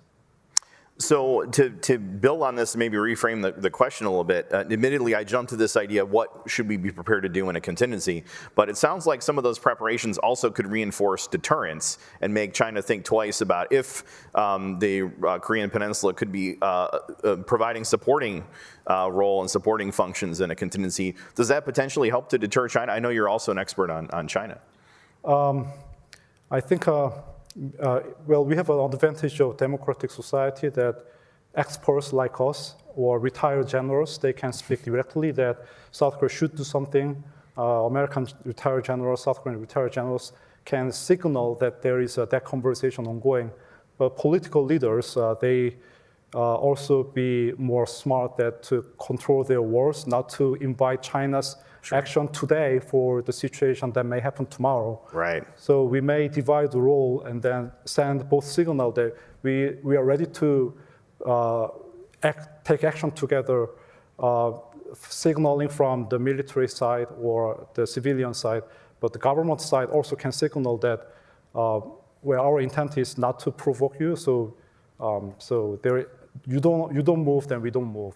Right, and if you don't move, then we don't move. I think that's a great way to put it. And to me, that really seems like a paradigm that could reinforce deterrence of China doing something aggressive. That's a spectacular way to start this. And so, given that we just heard a South Korean perspective in this, I'd like to go to you next, General Minahan, and then Dr. Lee and Ms. Che, if you'd like to add anything briefly after that, I think we can go there with the time we have remaining. But General, your thoughts on this question? I'm mindful of the time here. We all serve elected officials. So the higher calling of a democracy accounts that the military is doing what our elected officials, authorize us to do. So that is critical, and I think that's very good insight. Break. I would argue that South Korea has already paid an enormous price with that THAAD. And so if you think about South Korea and the US took an action to defend South Korea against a provocative North Korea at the time where they were lobbing missiles on a weekly basis, if not, it seemed like a daily basis, but it was. It felt like it at the time. I was there for all of that, and it paid an enormous price economically for that, for defending itself on a defensive system only, and to think that you will somehow get sanctuary in a real conflict in the Pacific region.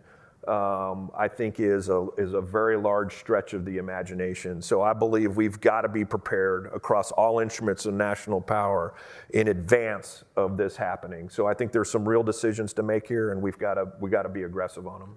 And so is being prepared for that, just like I was asking Dr. Cho, is that part of deterring China? If we're more prepared for that possibility, you think that affects their calculus? China detests partners and allies working together the most. That sends the strongest signal. If a U.S. ship goes through the Taiwan Straits, that's one thing. If a U.S. ship goes through the Taiwan Straits with a partner and ally, that's another. Anytime there's combined exercises, anytime there's joint combined allies and partners working in concert, not just a military arm, but in the others, that sends the strongest signal. All right, thank you, General. And Dr. Lee, Ms. Che, and we can go a little bit over because we started late. So any quick thoughts for us on that? Any responses before we conclude? First, we'll go to you, Dr. Lee, and you feel free to pass. I want to point out two things. One is that a real test for the health of the Korea-U.S. alliance will come in upcoming APEC summit later this month. Particularly, I would say that both Seoul and Washington should come to an agreement on tariffs and trade negotiation. Many Koreans, you may understand that how Korean people felt like when they saw in TV many Korean workers handcuffed and trained in Hyundai battery factory in Georgia. So I don't think that should be happen again. So I think that one of the immediate concerns is that both Seoul and Washington should come to a very beautiful and nice conclusion, agreement on tariff issue in Gyeongju APEC summit. Second point is that I hope both Seoul and Washington rediscover the utility of the existing communication mechanism. We have a very good, nice, and beautiful mechanism between two countries, like a nuclear consultative group, NCG. And also we have a EDSCG, Extended Term Strategy and Consultation Group. And also HLBC, High-Level Bilateral Commission, to discuss nuclear cooperation between two countries. Recently, I feel like that these mechanisms are a little bit low in functioning. So I strongly urge that both nations should rediscover the utility of these existing mechanisms and utilize it. Outstanding. Building on those mechanisms. That's great. And then Ms. Che, again, feel free to pass, but any final thoughts for us on this question of what the alliance should do to prepare to either deter or react to PRC aggression? I think General Minahan already had answered to that. If we are preparing for what China is detesting, that means we are already deterring by very close coordination with the United States and other partners. So I think that proves deterring effect already. Oh, outstanding. So basically the cooperation itself is part of the deterrence, not just posturing military capability, but the cooperation. I think that's a great note to end this panel on. And again, I feel like we could go on for another hour, and I'm sure my staff would be upset if we did. So I wanted to end here and number one, say I think there were some very useful recommendations and insights that came out of this. I think some of them will lead directly into our next panel after the break. But I want to thank again the Korea Foundation for its support for this event, the outstanding team here at the Atlantic Council for making this event possible, and then of course our panelists for taking the time either at an unusual hour in Seoul or actually taking the time to travel here to Washington for this conversation. So I think our panelists deserve a round of applause.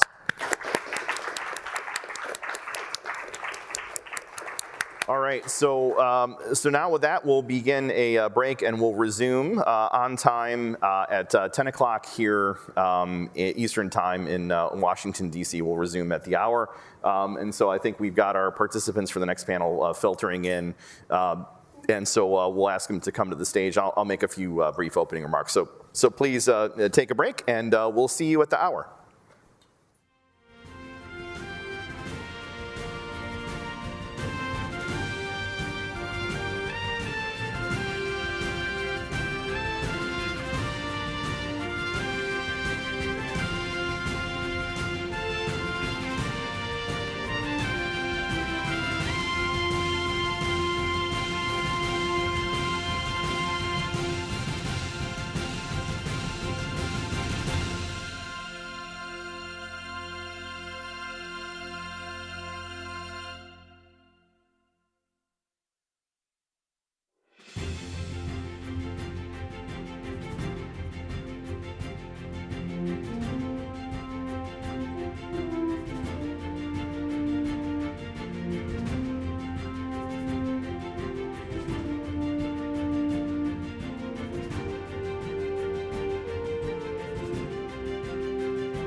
if I could ask everyone in the room to please take your seats. We're going to get started with this the second panel. Again, I'm Marcus Garlauskas. I'm director of the Indo-Pacific Security Initiative, and I was the moderator for our first panel today. Now I'd like to introduce our moderator for the second panel of the day, our next session, our head of our sibling initiative, the Transatlantic Security Initiative, Dr. Tori Taussig. Tori is both the director and the senior fellow of the Transatlantic Security Initiative in the Atlantic Council's Scowcroft Center for Strategy and Security. Now, previously, she was director for European Affairs on the National Security Council staff. And prior to starting at the NSC, she worked for 3 years in the Department of Defense as a NATO policy advisor and then as the department's 2024 NATO Summit coordinator. Now, before entering government, she was the research director for the Project in Europe and Transatlantic Relationships at the Harvard Kennedy School Belfer Center. And she was also a non-resident fellow at Brookings on the United States, Center on the United States and Europe. She's also a Bush Foundation fellow based in Berlin, where she served as a foreign policy advisor in the German Bundestag and in the transatlantic division of the German Foreign Office. Now, her research focus is on transatlantic relations, of course, but we've been happy to work with her and her team on how we connect transatlantic issues to Indo-Pacific issues. And so I'm sure I haven't done you full justice, Tori, but really excited for this panel. And I'll leave it to you to introduce your outstanding panelists here in person, and then we've got also a virtual participant. So, Tori, thank you so much for agreeing to do this. Wonderful. Thank you very much, Marcus. Thrilled to be here today. As Phil mentioned, I direct our Transatlantic Security Initiative here at the Atlantic Council. We are a sibling institution to the Indo-Pacific Security Initiative. Our aim in the transatlantic security world is to contribute to a strong and resilient transatlantic relationship that is prepared to deter and defend in the Euro-Atlantic, but also to succeed in strategic competition vis-a-vis Russia, and also China's evolving challenges in the Euro-Atlantic, and also to harness and take advantage of emerging technologies and capabilities across the NATO alliance.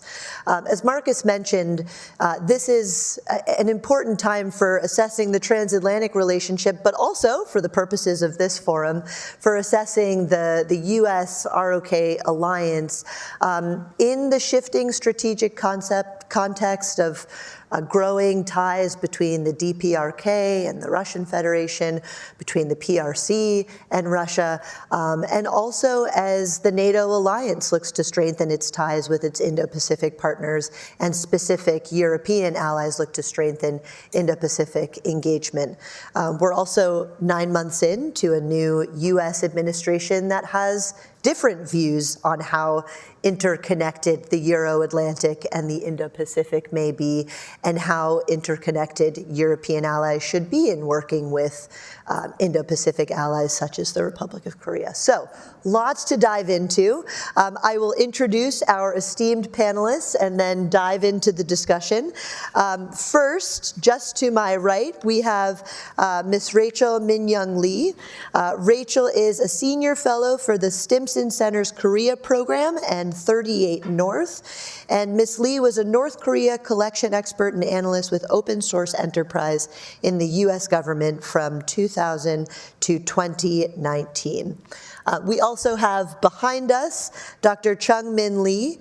Chung Min is a senior fellow in the Asia program at the Carnegie Endowment for International Peace. From 2013 to 2016, he served as the ambassador for national security affairs for the Republic of Korea.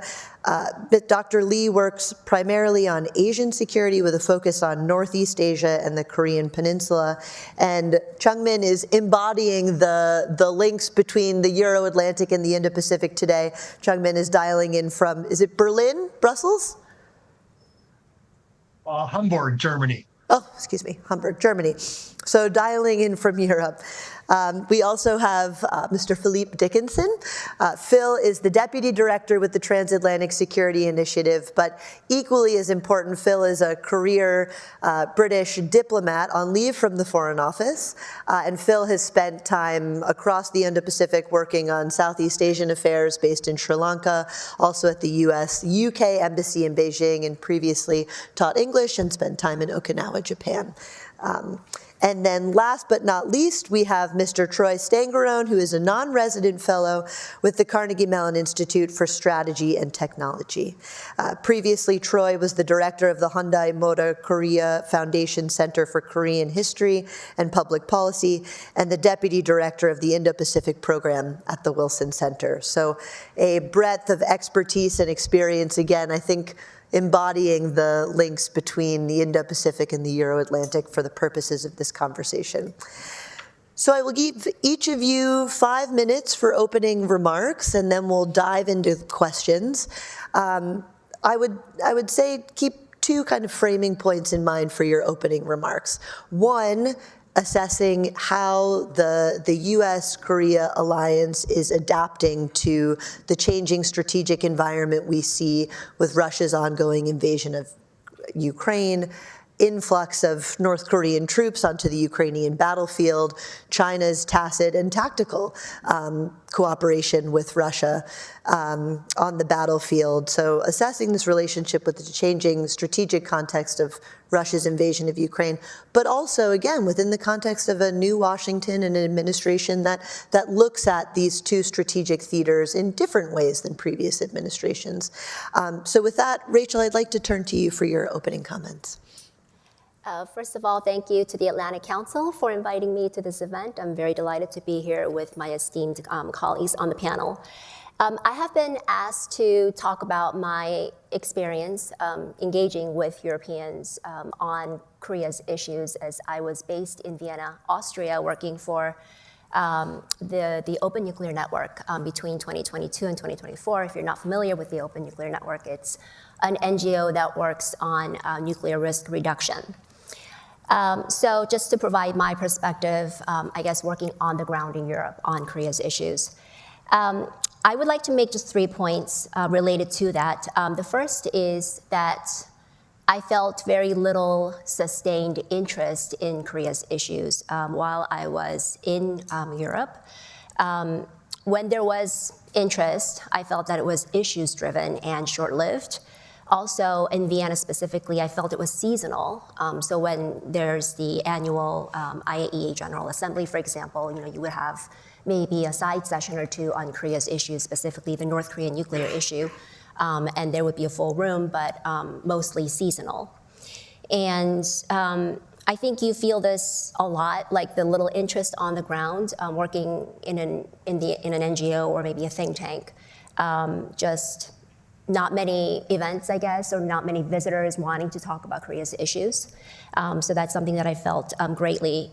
Even in a Track 1.5, and I thought this was interesting, in a Track 1.5 event at the end of 2022, and this was as we had just come out of a very tense time between the 2 Koreas, where in 2022 was when North Korea launched a record number of missiles. So it's following a very tense time between the 2 Koreas, and even then, the Track 1.5 event, not much interest there. Maybe a couple of questions related to the Korea's issues, but only after somebody brought up Korea's, maybe as an example. So why is there no interest? I think really 2 reasons. Geographically, North Korea feels very far still, maybe not a European problem. And secondly, I think there's recognition that maybe there's a limited role for Europe to play in the Korea's issues. I guess the question now is whether the growing relationship or the burgeoning relations between North Korea and Russia have changed that perception in Europe. I'm not really sure if there is a tendency in Europe still to view North Korea as a longer-term strategic threat to Europe, despite what we're seeing between North Korea and Russia. I think there still maybe is a tendency to view North Korea-Russia cooperation as short-lived, maybe as good as the Ukraine war. So beyond the Ukraine war, maybe not so much cooperation, so therefore tactical. And I think going forward, from an alliance, U.S. ROK alliance point of view, that could be maybe a challenge, right? Because I think there is a perception gap between how maybe South Korea sees this threat and the nature of the relationship between North Korea and Russia, and how the Europeans view North Korea's role in Russia's threat. And the second point I wanted to make was the concern. When I was in Vienna, and this could have been a timing issue because I was talking to a European official working on disarmament, arms control, and he expressed a lot more alarm over South Korea's future nuclear trajectory, more so than he did about the North Korean nuclear issue. And again, I mentioned timing because this was in 2023, and that was in the wake of then South Korean President Yoon mentioning publicly the possibility of South Korea seeking nuclear options. But there seemed to be a lot more alarm at the time, at least, about South Korea possibly seeking nuclear options in the future. And maybe the thinking that the North Korean nuclear issue, while important, is something that we've been living with for a while, right? But if South Korea were to seek nuclear options in the future, then that would basically, for them, spell the death of the NPT. It's interesting because at that time, 2023, I mean, Europeans were looking at the potential for a growing Russian nuclear escalation on the Ukrainian battlefield, with Russia carrying out kind of nuclear saber rattling, and very real concern that if Ukrainians made gains on the battlefield, that Russia may resort to that tactical use. But interesting that that didn't expand further to any sort of nuclear cooperation between Russia and North Korea, or just concerns over North Korean proliferation. Right. Really seems like confined to the Russia challenge there. So I think in 2023, and this was spring of 2023, I think that was before we started to see all these reports coming out of open source, like the media, about North Korea shipping weapons. I think we started to see some reports maybe in late 2022, but it really wasn't enough to raise that alarm, I think. But I think as time progressed, we started to see more. But I think when that conversation took place, there wasn't, I guess, as much to raise that level of alarm. Jumping off of that point about South Korea, the Europeans being concerned about South Korea's future, possibly nuclear trajectory. And my last point is that given how the EU's policy remains as regards North Korea, denuclearization remains the policy goal. And of course, that remains the Trump administration's goal, as well as the South Korean government's goal. But looking into the future, if that were to change between the US and South Korea, so evolving from denuclearization to something else, so maybe arms control, for example, and I'm not recommending or supporting the idea of arms control, but if the policy were to change, especially next year as we look to, I guess, an increased possibility of a meeting between President Trump and Kim Jong-un. So if that denuclearization narrative were to change, and we have heard senior Trump administration officials supporting the idea of friendly proliferation. So countries that are friendly to the United States, it's okay for them to maybe acquire nuclear capability. So would the Europeans be okay with that? And in my conversations with the Europeans, and I'd love to get Phil's take on this, is that they would not be okay with that. So then again, the perception gap possibly between South Korea and the US and the Europeans going forward, with respect to both North Korea's denuclearization and South Korea possibly seeking down the road nuclear options. Great, thank you. So significant perception gap remains on North Korean proliferation.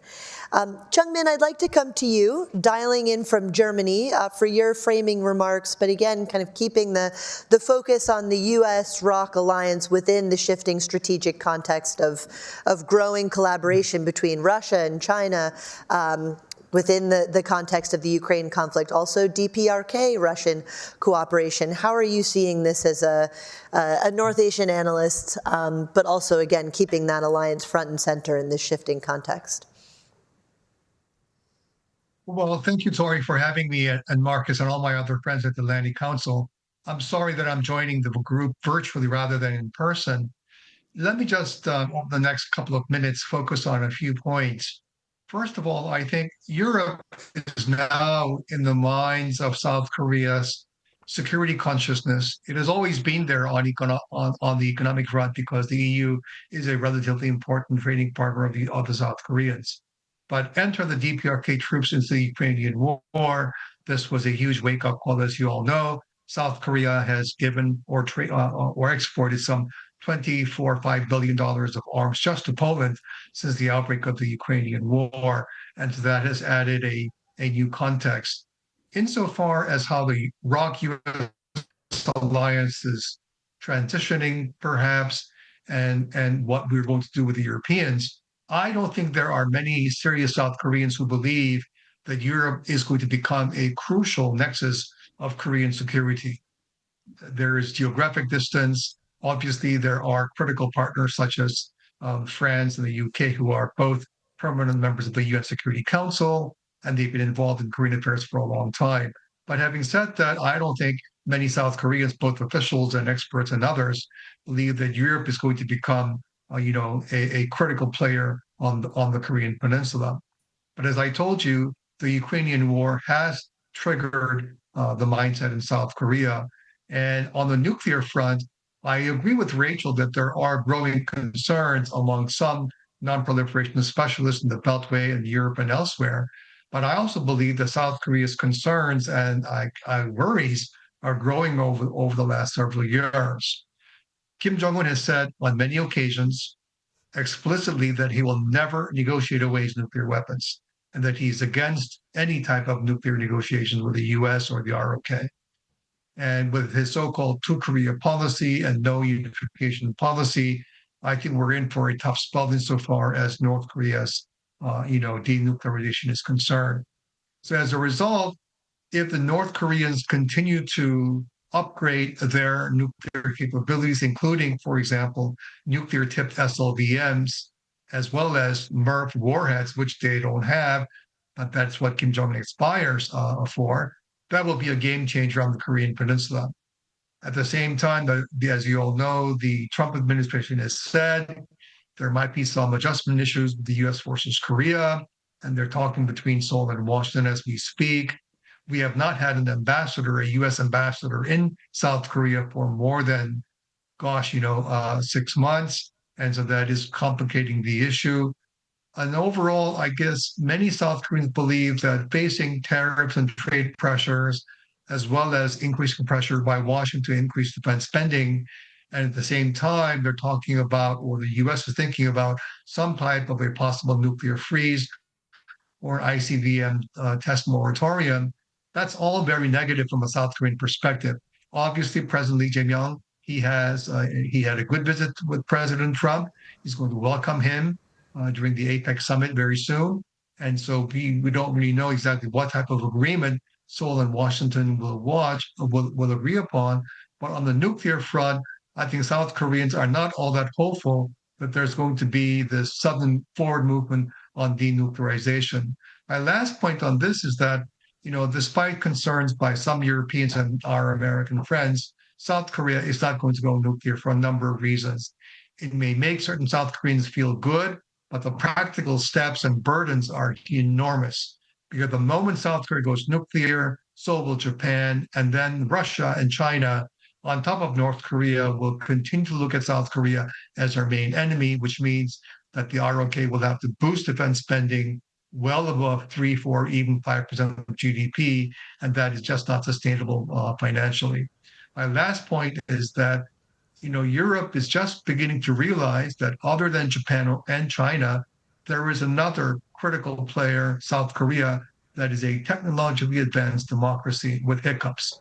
So that I think going forward, the Europeans, especially on AI-driven research, will be looking into collaborating more with South Korean companies and governments.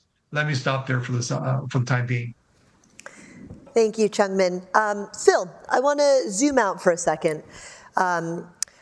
From the European perspective, we've heard about a perception gap. We've heard about Europeans maybe not taking the DPRK proliferation threats very seriously, not as a priority security threat to the Euro-Atlantic. Zooming out from the European perspective, how are Europeans, Brits, seeing kind of the geopolitics of the moment, assessing in your own way the institutional links, the institutional security links between the Indo-Pacific and the Euro-Atlantic? Again, taking into account these two strategic shifts, we're seeing adversarial connectivity increase between Russia and the PRC, Russia and the DPRK, but we're also dealing with a new administration that looks at the intersecting nature of security threats in a much more separated, distinct way. So how is Europe kind of taking into account these geopolitical threads at the moment? Thank you, Tori, and thank you, everybody. It's a real pleasure to be here. I feel incumbent on me as the Brit and European on the panel to sort of emphasize that Europe obviously is not a monolith. And Europe is a sort of a complicated lattice work of different institutional and national interests, all sort of interacting quite dynamically. And so your experience in Vienna might be different from Vilnius, where I was a couple of weeks ago and is 30 kilometers from the border with Belarus. And you know, perhaps if you had some of those conversations in different parts of Europe, you'd get different levels of interest, I'm sure. But I think that's kind of goes to the heart of the challenge, is that there are those in Europe who really do see the interconnectedness and who have kind of gone on this journey over the last few years since February 2022 with Russia's full scale of invasion of Ukraine, at which the involvement of North Korean troops was an escalating point in sort of emphasizing those tensions. But not necessarily everybody in Europe is united in seeing just the acute nature of the threat and how interconnected some of these issues are, and are still kind of eager to maintain economic relationships whilst kind of trying to keep the defense and security issues at arm's length, because that complicates things. But certainly, from a UK perspective, the UK has obviously always been very closely interested in the defense and security issues in the Indo-Pacific, France as well, for obvious reasons, as both as UN Security Council members. But it should be a wake-up call for Europe. I look at the images from Tiananmen Square a couple of months ago with Vladimir Putin on the joining alongside Kim Jong-un and Xi Jinping, with President Lukashenko in the background as well, sort of all stood there up on the dais. That should be a really crystallizing moment to emphasize and to sort of spell out in absolute crystal clear terms the interconnectedness of these theaters and these issues, because that's evidently how our adversaries see it. I think institutionally, Europe, if I'm going to sort of use the broader term, has been trying to build these institutional links on the defense and security relationship. NATO, obviously, 2022 Madrid summit included reference to the Indo-Pacific as part of the strategic concept.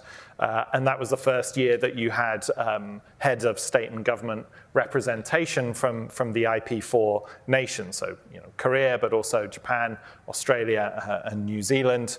And in 2024, last year, about a year ago, the EU and Korean security and defense partnership kind of being announced, that sort of went into more details about how the EU and Korea institutionally will look to collaborate.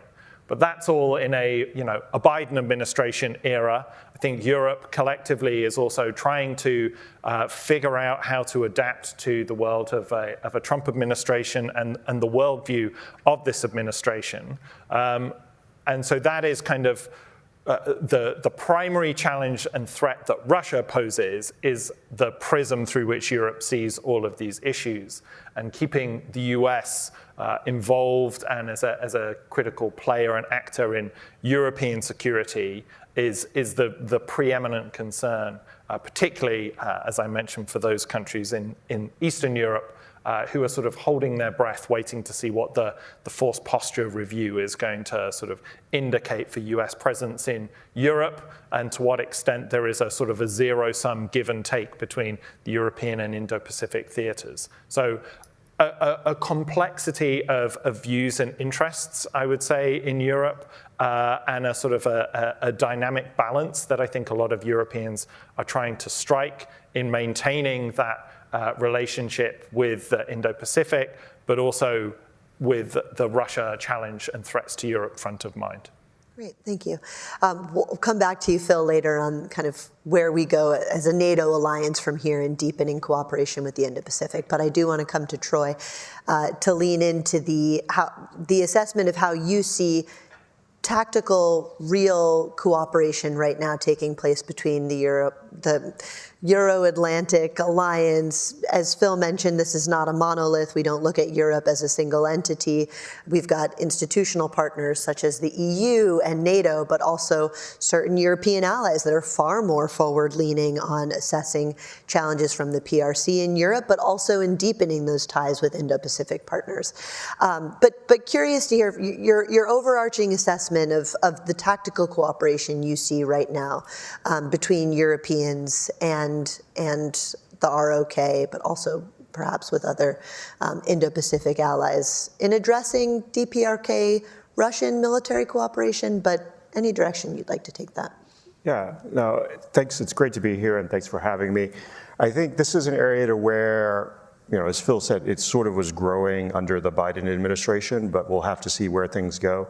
One of the comments earlier on was that we have a new administration in Washington. They view these issues differently.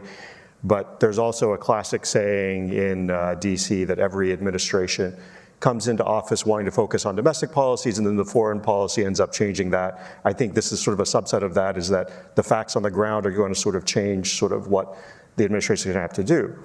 But so what are we seeing in cooperation? So you have a growing defense industry cooperation between Europe, specifically Poland and South Korea, providing tanks, artillery, other weaponry, but also technological transfer. So you're building some of the facilities within Poland.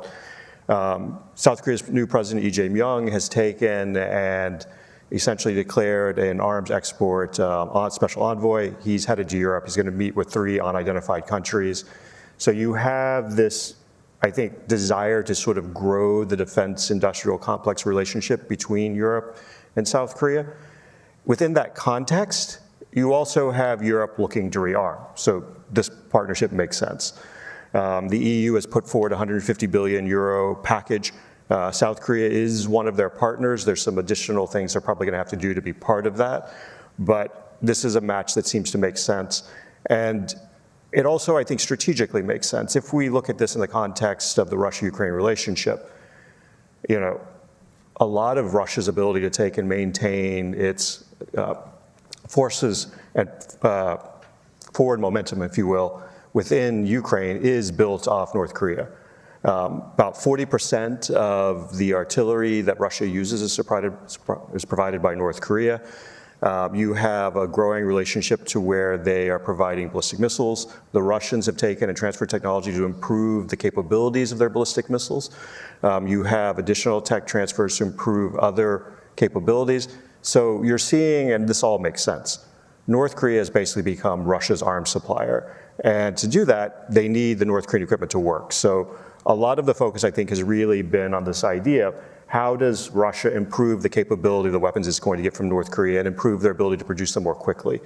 And this, I think, is one of the things that we need to keep in mind. Rachel had mentioned, that there's this idea that when the war in Ukraine ends, that the relationship between Russia and North Korea ends.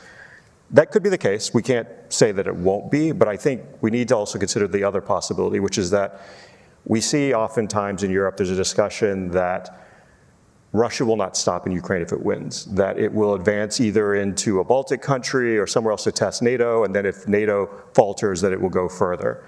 And so to do that, Russia is going to need to rearm, and North Korea is going to play an important part of that in terms of providing artillery and other weapons at cost.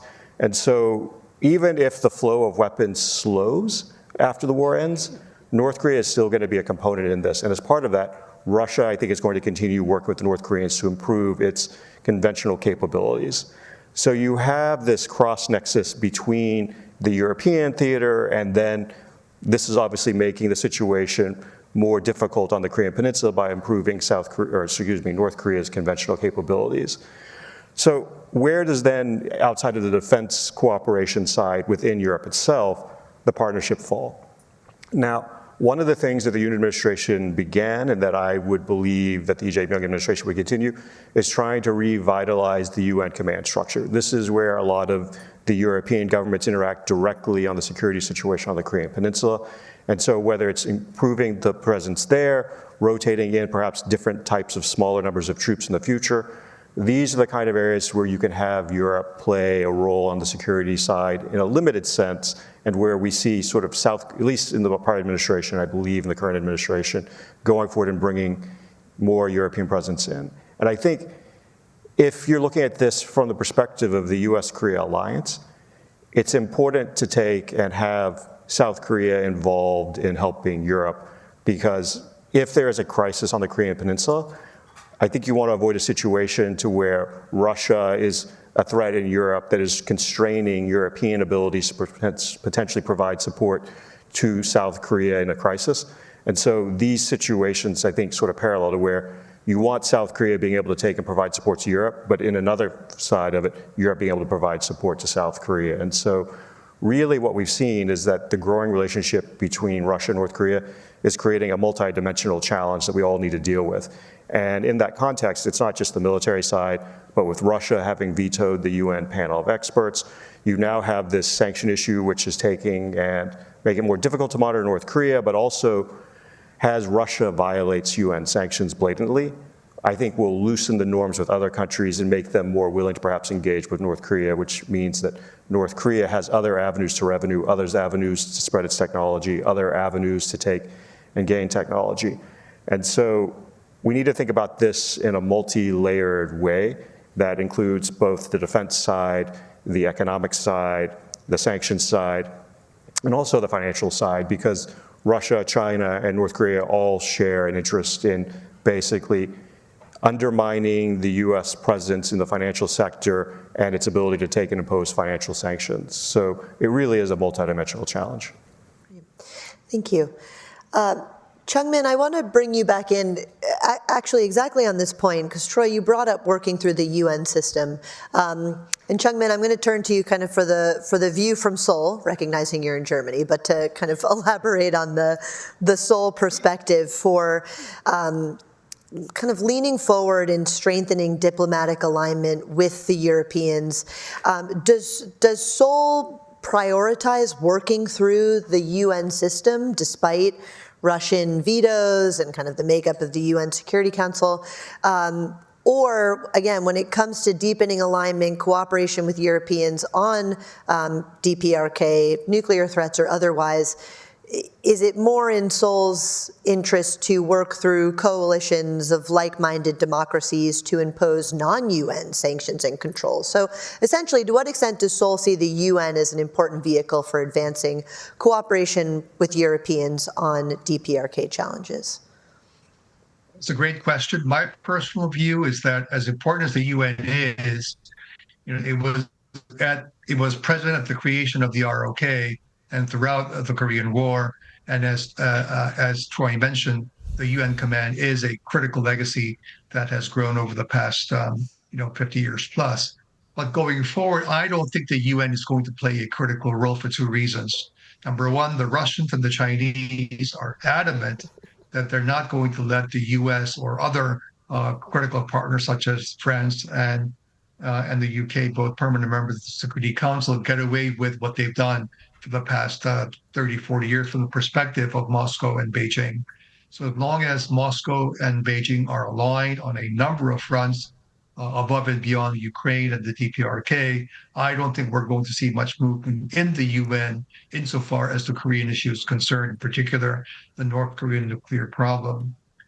Having said that, however, I think many Koreans are now realizing that Europe is a critical player for a number of reasons, not only because of France and the UK in the UN Security Council for what, even though it might be limiting.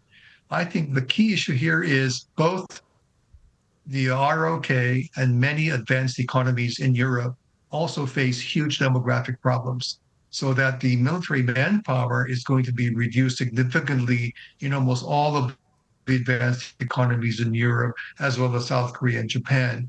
So one way that the ROK and the Europeans can cooperate is making sure that so-called smart army, which is AI-driven or crewed and uncrewed hybrid manpower structures, that's something that the Europeans can cooperate very, very strongly with the South Koreans, because South Korea simply cannot do everything by itself. One primary example, the Japanese are going to focus on their 6th generation combat fighter with the UK and the Italians, if that model basically gets legs over the next several years, as I think it will. AUKUS is a bit of a different story.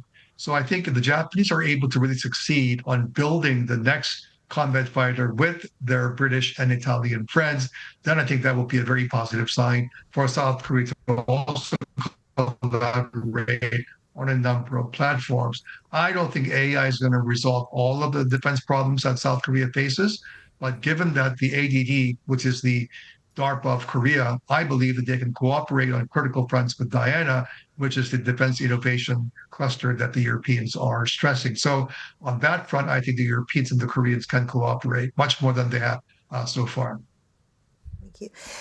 And Rachel, back over to you. I mean, you mentioned this perception gap that you noticed while working in Vienna and kind of the difficulties of bringing Europeans along. Despite, Chung-min, I fully agree, there's areas for tactical cooperation here, particularly on 6th generation fighter jets with Japanese, the Italians, the Brits. But going kind of to the closing of the perception gap narrative-wise, fully agree that over the last few years, I mean, looking at a contingency on the Korean Peninsula has not been front of mind for Europeans. If I could ask you to shift into advocacy mode a bit, and these will be the next kind of set of my questions, is going from our assessment of current cooperation to how, what would be your recommendations for US and Korean policymakers. But if you were back in Vienna and you were trying to close this perception gap, what do you think are the narratives that would work with European policymakers, with the European public, on helping to bridge not just the Euro-Atlantic and the Indo-Pacific, but having Europeans look at kind of the shared security challenges and to prioritize nuclear challenges in the Korean Peninsula, but also that intersecting nature between Russia, DPRK. How would you try to advance a narrative that brings Europeans along? Well, I think the interconnected nature of these threats that we face has become pretty clear. But I think, and this is a predictable answer, but still I think it begins with raising their awareness and interest in the seriousness of this issue, these threats. Since we're talking about cooperation, so I think that's more like a think tank, like civilian level, right? But like a government to government level, I think about all of the exchange and cooperation taking place between North Korea and Russia. Just over the years, well, since the fall of 2023, in the wake of Kim Jong-un's summit with Putin in the Russian Far East in September 2023, since then a lot of just this nonstop back and forths between North Korea and Russia across all sectors, across all levels, from the very bottom, like the youth league exchanges and students going to Moscow, Russian students coming to Pyongyang, all the way to Kim Jong-un's level. Just a few months ago, or in August, we saw Kim Jong-un having a phone call with Vladimir Putin just 3 days before Putin's summit with President Trump in Alaska. So, the institutionalization is the key. And I almost wonder if we can have something similar, maybe not to that extent, of course, between the Europeans or amongst the Europeans in South Korea and the Americans on starting with maybe intelligence sharing, for example, and a host of other areas where it's possible to institutionalize, to create, working level groups, but something more government level to help to bridge that gap. Troy, you wanted to come in? Yeah, I just want to, I totally agree with everything that Rachel just said, but I think one of the things that we should consider when we do this is that we're talking today in a trilateral context, if you will, but we really need to think about this more in the terms of a quadrilateral and bring the Japanese in. One, because of this situation on the Korean Peninsula and how, from a security situation, the rear UN forces in Japan play into that, but also just, unfortunately, Ramon wasn't able to be here today, but Ramon and I, in my prior job, had put together 3 consecutive US, Korea, EU trilateral events, and the last was in Brussels. And when I was there, we met with a series of European officials and talked to them about this in detail. And in essence, what they told us was that we like the idea in principle, but practically speaking, a trilateral structure doesn't work for the European Union. We need to take, and our foreign policy approach is to treat Korea and Japan equally. And so they said a quadrilateral idea would be something that they could embrace, but that a trilateral would be difficult with either just US, Japan, EU, or US, Korea, EU. And so there's strategic reasons, there's technological reasons when we think about this in terms of like the semiconductor industry. Another way, I think, to get the Europeans interested in Korea, or even the challenge we all face from China in terms of dealing with critical minerals and China's stranglehold on that. So I think about this in a quadrilateral context is going to be one of the key things going forward. So I just wanted to add that. Thank you. And Phil, I'm going to come to you now, but I want to kind of frame this particularly in the NATO context, because we've talked about building institutional links. And one of the foremost institutional links right now between Europe and Korea is through the NATO Indo-Pacific partnerships that NATO maintains and has strengthened since 2022 with Korea, with Japan, with Australia and New Zealand to differing levels. But I will say, just having worked on NATO affairs the last few years, a major turning point in the NATO-Korea relationship for me was when Korean intelligence officials came to NATO in the fall of 2024 and were briefing the NATO alliance on the introduction of North Korean troops on the Ukrainian battlefield. And that took the areas of cooperation that NATO was building with its Indo-Pacific partners on intel sharing, on raising levels of awareness, on resilience measures to an entirely new level. Flash forward from October 2024 to today, leading player in the alliance, the United States, is looking at cooperation very differently between NATO and its Indo-Pacific partners. So Phil, please pick up on what Troy was saying, but where do we go from here in strengthening NATO Indo-Pacific cooperation and using NATO as an institutional link to further ties with Republic of Korea? Yeah, great question. And I just kind of want to pick up on both of Rachel and Troy's points as well, because, I do think that there is a sort of a tendency or a strain of thought within the broader European kind of awareness of the issue set that does see North Korea as a sort of remote, somewhat quirky, maybe, and sort of, seasonal issue set that is, will it come, will it go after the war in Ukraine ends, etc. And I think the way to challenge that is to constantly emphasize the shared nature of the challenges that we face. So having South Korean intelligence briefers come to NATO and explain, give briefings on the nature of the North Korean threat and what they're seeing, really valuable, critical kind of bit of institutional relationship building. There is a sort of a broader communications effort that can be done to sort of say, hey, Europe, you're dealing with Russia as a sort of malevolent player. cutting undersea cables. This is how we are seeing maritime security threats in our region. This is how, you're seeing cyber attacks in Europe coming from Russia or indeed North Korea. This is how we're experiencing it. These are the lessons we have adopted. This is how we can integrate our defense industrial bases better. These are the sort of trends in disinformation that we are seeing. There is a sort of a laundry list of different issues that Europe and South Korea are facing, sort of that are so similar in nature, partly because Russia and North Korea are working together so closely with China as well in the picture there. So I think what's going to be a big challenge with the sort of the worldview of the Trump administration is it's going to be difficult to put some sort of big strategic branding on that, on a sort of NATO Indo-Pacific engagement and alliance.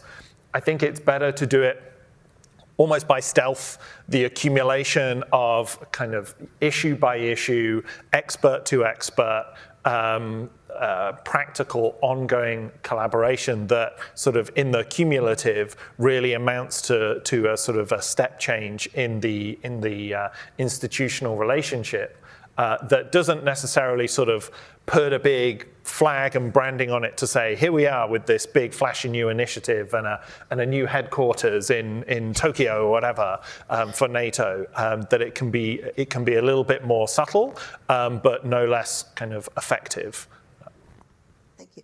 All right, I have one more question for the group, and then I'll open it up to the audience and those who are joining online. But Troy, I think it was you that mentioned a couple minutes ago that the notion of a contingency on the Korean Peninsula, and what role specifically Europe would look to play in that type of contingency. And I want to zoom in on this because I found working in government the last few years on NATO affairs, on transatlantic security issues, when we did discuss the Indo-Pacific theaters and the role of Europe in a contingency in the Indo-Pacific, it was by far and away always, if the PRC were to invade Taiwan or launch any sort of cross-strait invasion, what would Europe's role concretely look like? Maybe not necessarily through military tools, but diplomatic and economic. And I have to say the idea of a contingency on the Korean Peninsula was far less discussed. And so I actually have less notional idea of what Europe would be asked to do by the United States, but also from Seoul's perspective, what would Korea be looking for from European allies in the event of a contingency on the Korean Peninsula, taking into account that multidimensional landscape you portrayed? Yeah, there's a lot to unpack here. And I mean, you look at this from the question of, this is clearly a potential flashpoint. It doesn't mean it's going to happen or that we're thinking that this is going to be tomorrow, but something to consider. And you're right, a lot of the times it is considered as like this becomes the secondary theater to a Taiwan conflict. But let's assume that Taiwan is not on the table, and this is simply the North Koreans, for whatever reason, decide to attack. So one, I think the first question you have to ask is, what is China's role? Is it similar to the last Korean War, becoming involved, or is it not? And so part of this then becomes, on a sort of first level order is if China's involved, there's going to need to be a level of European sanctions on China. I think it's going to be the first step. But two, part of this gets into, and this is, I think, some of the lessons that I've taken from watching the conflict in Ukraine, from sort of the sidelines, you feel as somebody who works on Korea, is if a conflict drags on, our defense industrial bases are clearly not up to par. And so clearly, if there's a conflict, you would think material would flow in from the United States. But we're likely, if this were to drag on more than a few months, going to need additional support. And so I think part of this is going to be, what can Europe then supply in terms of artillery and other things you might need? And so if we get into that situation, this is why I was saying it's important for Korea that Russia not win and that Europe feels it has the ability to take and send supplies across the Indo-Pacific if need be to support the United States and South Korea, rather than simply saying, we've got Russia, they just attacked Latvia 2 years ago, we can't do this kind of thing. And so you need it in that context. But then, if we think about this, and this is why I say this matters for Europe and why I mentioned semiconductors sort of offhand briefly. So South Korea's role in the semiconductor industry. Samsung and SK Hynix account for a majority of the memory chips just in general made, and specifically SK Hynix in terms of high bandwidth memory. High bandwidth memory, for those of you who don't know, is one of the key components that go into an NVIDIA GPU, which is then what we use for artificial intelligence.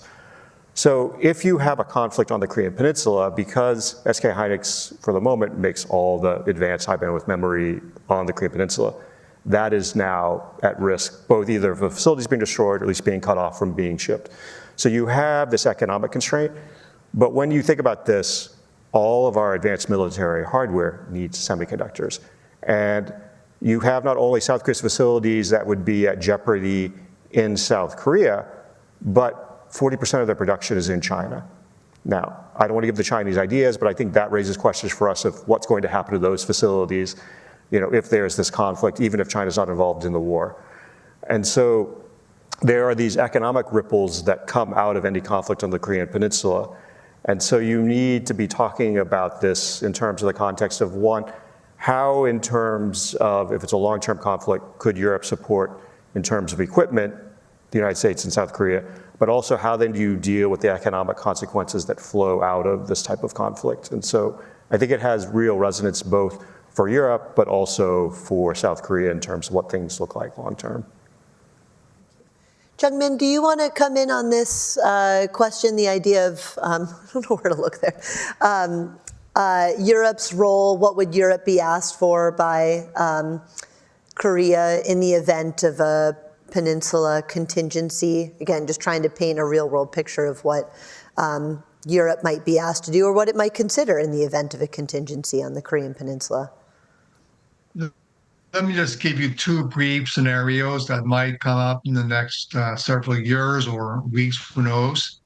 One is if there is sustained political instability in North Korea following regime change or some type of a massive political crisis in North Korea, then of course the UN Security Council will play a role. And in that sense, the US, the UK, and France will be critical partners of the ROK and Japan. So in that sense, regardless of the fact that the UN Security Council may not play a central role in denuclearizing North Korea, any political crisis will involve the UN in some respect. And in that sense, Europe is a crucial partner. The second point that I would like to make is that if Taiwan goes belly up and something does happen, then I think South Korea will be in a real jam because whether it's President Trump or any future US president, he or she might ask the South Koreans to really play a key role in helping to defend Taiwan. And I think no South Korean president is going to send troops to defend Taiwan. Conversely, however, if something really bad happens on the Korean Peninsula, I doubt whether we want the Europeans to be involved directly in a second Korean War or in a major crisis. What we want from the Europeans is critical diplomatic support. We want to make sure that they are behind us politically, whether it's through multilateral fora or bilateral diplomatic ties, and to also assert pressure to the extent possible on the Russians and the Chinese if something really bad comes to pass on the Korean Peninsula. Great, thank you. All right, we'll hand it over to the audience for in-person questions. And also for those online, you can enter your questions, which will come up on the iPad here at askac.org. That's askac.org. Thank you. All right, gentleman right in front. And please introduce yourself when you ask your question. Thank you. Thank you very much for letting me have a second opportunity to question. Then I'm Joshua Namtepal, South Korean Navy retired captain and working at George Mason University. My question to direct at Dr. Lee for the current South Korea's, Lee's government. My question is, what do you expect the current President Lee's administration to engage with European issues? Then what the level of engagement do they expect to European issues? Let's say simply add the simple explanation. President Lee, he has not been joined NATO summit. Then comparing to former government, President Yoon's government, I think that I ask you your expectation of current government to the level of engagement of European issue. Thank you. Jung-min, over to you. That now? Sure. Thank you very much for the question, and thank you for your service on behalf of the ROK Navy. I believe that President Lee Jae-myung, over time, is going to focus much more on Europe. Right now, tariffs and trade and North Korea are critical issues that will be discussed with President Trump and President Xi Jinping when they come to the APEC summit.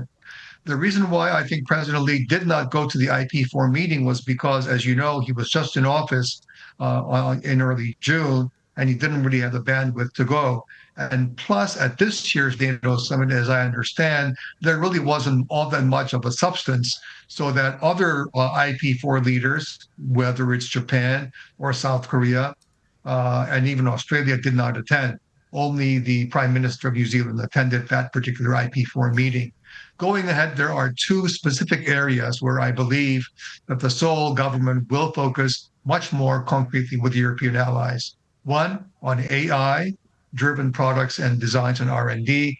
And number two, as I said earlier, making sure that we have smarter armies down the road. And in that sense, I believe that there are two concrete security fora whereby the Koreans can cooperate with our European partners. I actually want to pick up on this question, and Troy, come over to you for deeper industrial cooperation between ROK and Europe. Flipping that question more from the European perspective, a major challenge for the NATO alliance and for individual European allies to take on over the next several years will be rearming European militaries. I think Europeans right now are looking at this in a very kind of introspective, internal ways, looking at how they can reindustrialize, looking at how Europeans can ramp up European manufacturing to meet their defense needs, but other industries are going to play a role. Yeah. And particularly, you mentioned Korean defense industry. Where can, or how can the United States actually help to advance this industrial cooperation between the ROK and European allies, especially when U.S. technology is involved and maybe embedded in Korean weaponry? So we've got to move this cooperation forward for Europe's defensive sake, but in a way that kind of protects American technologies, which is a perennial concern. So I think there's sort of two levels to this. The first is a need to sort of coordinate amongst ourselves of what does Europe really need in a rearmament? And what I mean by that is we've seen sort of you have individual budget plans that don't necessarily come together to a coherent European force. And this has been talked about a lot, that if you look at European defense spending, they significantly outspend the Russians, but they don't have the capabilities to take on Russia. And so part of this, and Germany's gonna be a key component. And the German chief of staff said, they want to be a fighting capable force by 2027, I believe was what he said the other day.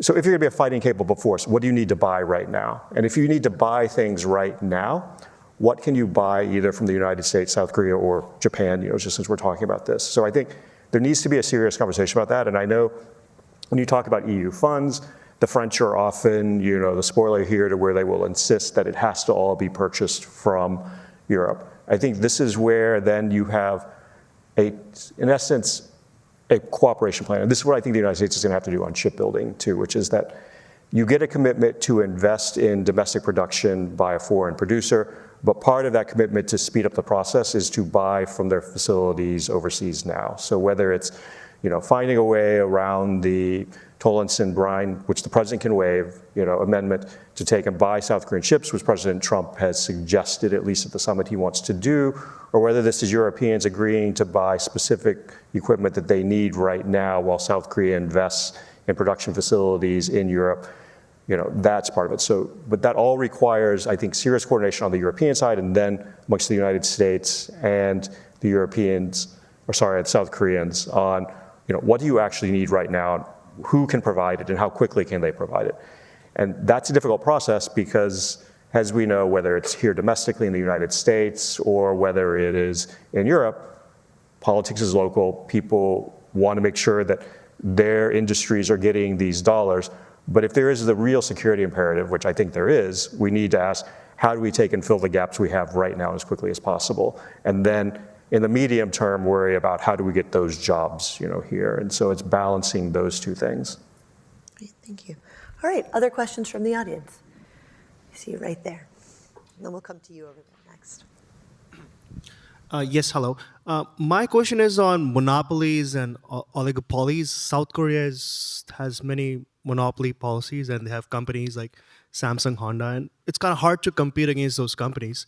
So US actually dissolved monopolies back in Theodore Roosevelt's era, like companies like Standard Oil, JB Morgan. There are many companies that did. So how can do you think US should help South Korea in having monopolies and these oligopolies, like to have less strain, like have new companies, new innovation, new stuff, like, US has Lockheed, they have Boeing, Pratt Whitney, SpaceX, so many of them, Sierra Nevada.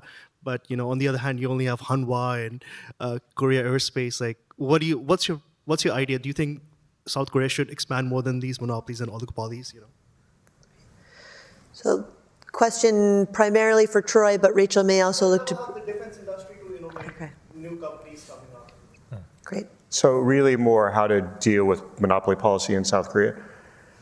I think, so one, this is something that's been a perpetual issue within South Korea. I mean, I remember the Park Geun-hye administration tried to address this sort of indirectly through changes in the tax structure to over time sort of make it difficult for the families to maintain control of the companies, so that way things would have to get split off.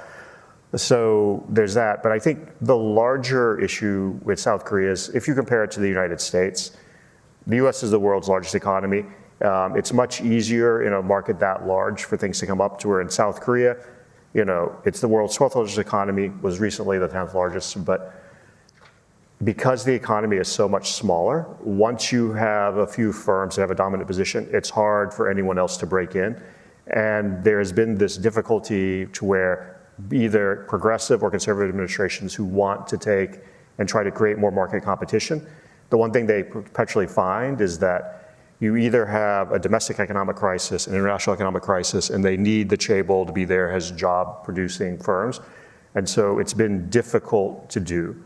I think the one change that I've seen over the last decade or so is that while it's difficult to break up the chaebol structure on the industrial side, we've seen a growing group of firms on the basically software side, so internet. So you've had Naver, Kakao, which is in essence where startups become dominant companies sort of in new types of tech. And so I think you're going to have some space there, and it'll be interesting to see with AI, because Korea has a few, whether it's Furosa AI, Rebellions, sort of innovative AI chip companies, whether they're able to maintain their independence or whether they end up getting bought up as they develop the tech further. Because Meta wanted to try to buy, I think it was Furosa. I'm sure Samsung and SK Hynix are probably looking to see if these firms are prospered acquisitions. But there is some room for startups, but it is more difficult. You also have a different structure in that you don't have a lot of venture capital, and a lot of it's been bank loans, and it's difficult if you fail to start a new business if it's a bank loan rather than venture capital. So there's some structural issues too. Rachel, do you want to come in on this question? I have nothing to add. Okay. All right, we have a gentleman over on the left side.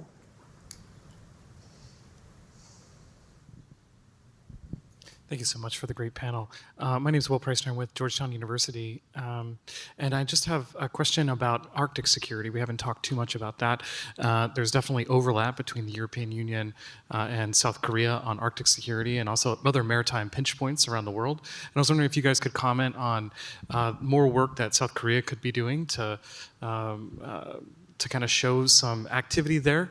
And since they're not able to get more directly involved in the Ukraine crisis, perhaps they can be providing service to the European Union and providing a kind of an olive branch to kind of contribute to European efforts that could pay dividends in the future for a future conflict or future concerns. There were brought up earlier points that EU may not be paying as much attention to South Korea, but some first movement in this area might engender more support in the future.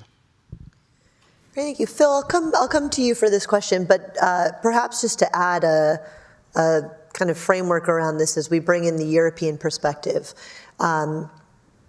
Arctic security, I think, has taken on a new lens within this administration. Obviously, we talk a lot about Greenland these days and the U.S. interest in Greenland for critical minerals and otherwise. But for a number of years now, Europe's focus on Arctic security has been growing because of China's increased presence in the Arctic, Russia's increased presence, and this region being seen as a kind of new region for geopolitical competition. So kind of with that framing of how Europe is looking at the Arctic differently, is there a role for South Korea to play in strengthening maybe not necessarily just a transatlantic perspective on the Arctic, but Arctic security more broadly?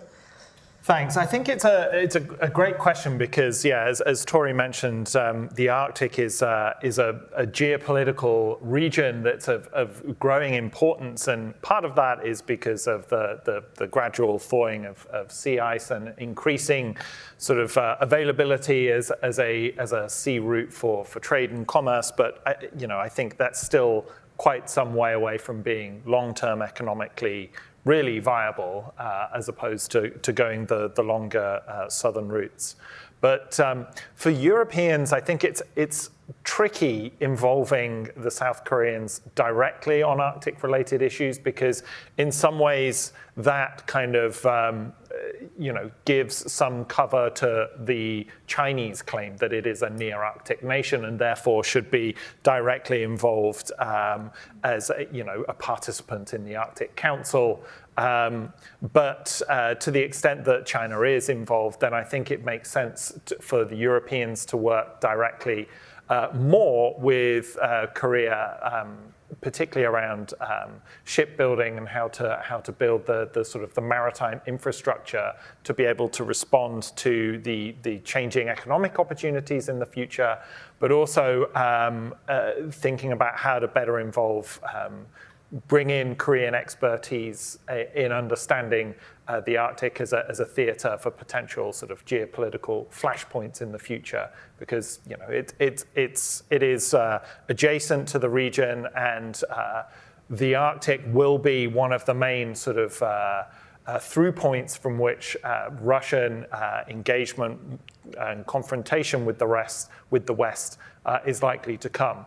So difficult to sort of say, bring South Korea directly into the governance structures kind of directly. But I think thinking of ways in which to involve industry a bit more, to have greater military cooperation between the likes of Norway, for instance, and Korea is a sensible way to do that, because the Arctic, it will continue to be a growing area for geopolitical focus in the years ahead, as signaled by the Trump administration. Chung-min, would you like to come in at all? Can I just jump in for 2 seconds? Yeah. Well, I understand there are reservations, but if you look at what the South Koreans are doing on Arctic technology, they're building next generation icebreakers. And so if you want the South Koreans involved, whether it's maritime technology or LNG carriers or so forth, you cannot expect South Koreans just to be a halftime partner. And I think we have a critical economic interest in making sure that the Arctic sea route doesn't fall in the hands of Russians. And so if you look at it from that perspective, how many European countries have the shipping technologies and the wherewithal to make sure that there are sufficient icebreakers in the next 20, 30 years that are not Chinese and are well within the Western alliance? So in that sense, I think there is a critical technological, political, and economic rationale for South Koreans to play a slightly bigger role in the Arctic trade route.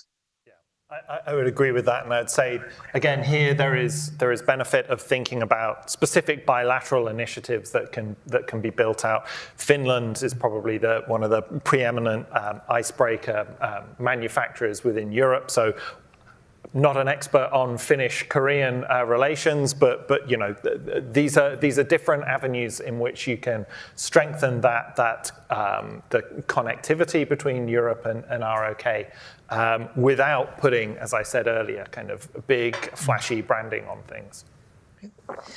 Rachel, I'll give you the closing word on this question, and then we'll wrap the panel.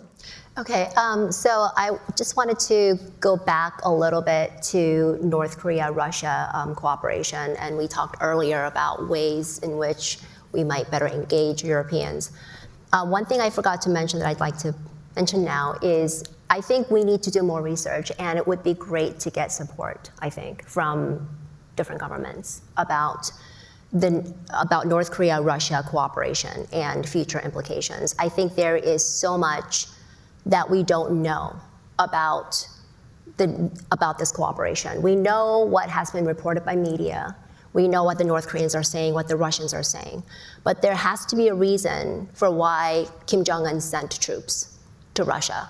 And yeah, sure, I mean, he was thinking about the lessons to be learned, you know, maybe he just wanted to help out Russia for, you know, economic gains, military gains, but, you know, longer term, what did he see in Putin that's making him do this, right? The institutionalization, sending troops, weapons. So I think we make a lot of assumptions about what the North Koreans are thinking and what the Russians are thinking. For example, Russia is going to drop North Korea once there's a ceasefire with Ukraine or once the war in Ukraine ends. But I think more research needs to be done on this. It's a great point to end the conversation on. You know, we've been discussing the shared nature of the challenges, our assessments of this growing cooperation, but behind all of that is actually what is incentivizing deeper relations between Russia and the DPRK. And that may lead us to different assessments and assumptions about how deep and how long this relationship will last in the future, which of course has implications for growing Euro-Atlantic and Indo-Pacific cooperation.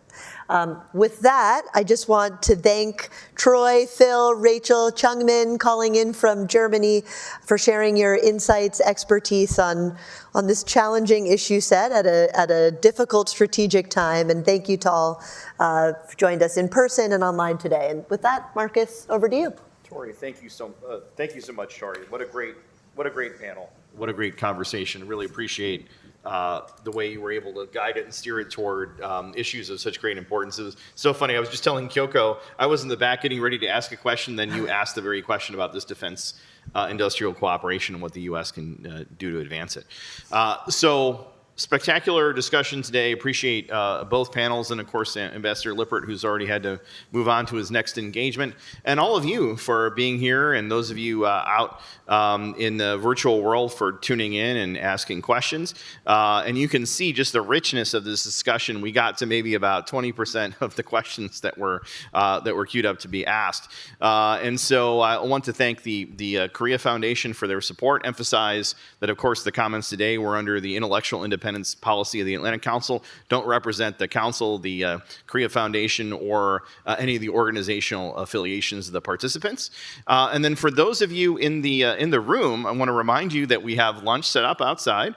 So I hope you do stay for lunch, take the opportunity to network, and I hope those of you out observing virtually do have a chance to come in person for one of our future events and enjoy the hospitality of the Atlantic Council and our fine relatively new global headquarters, as they call it here, in the new forum room that we have.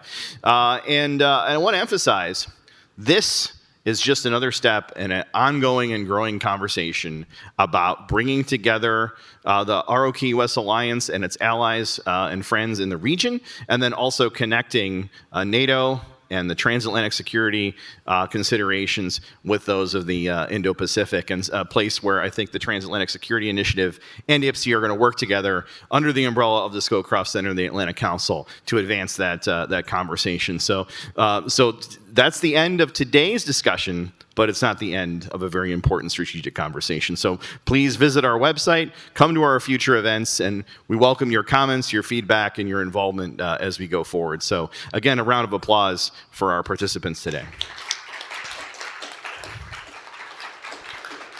Thanks so much, and until next time.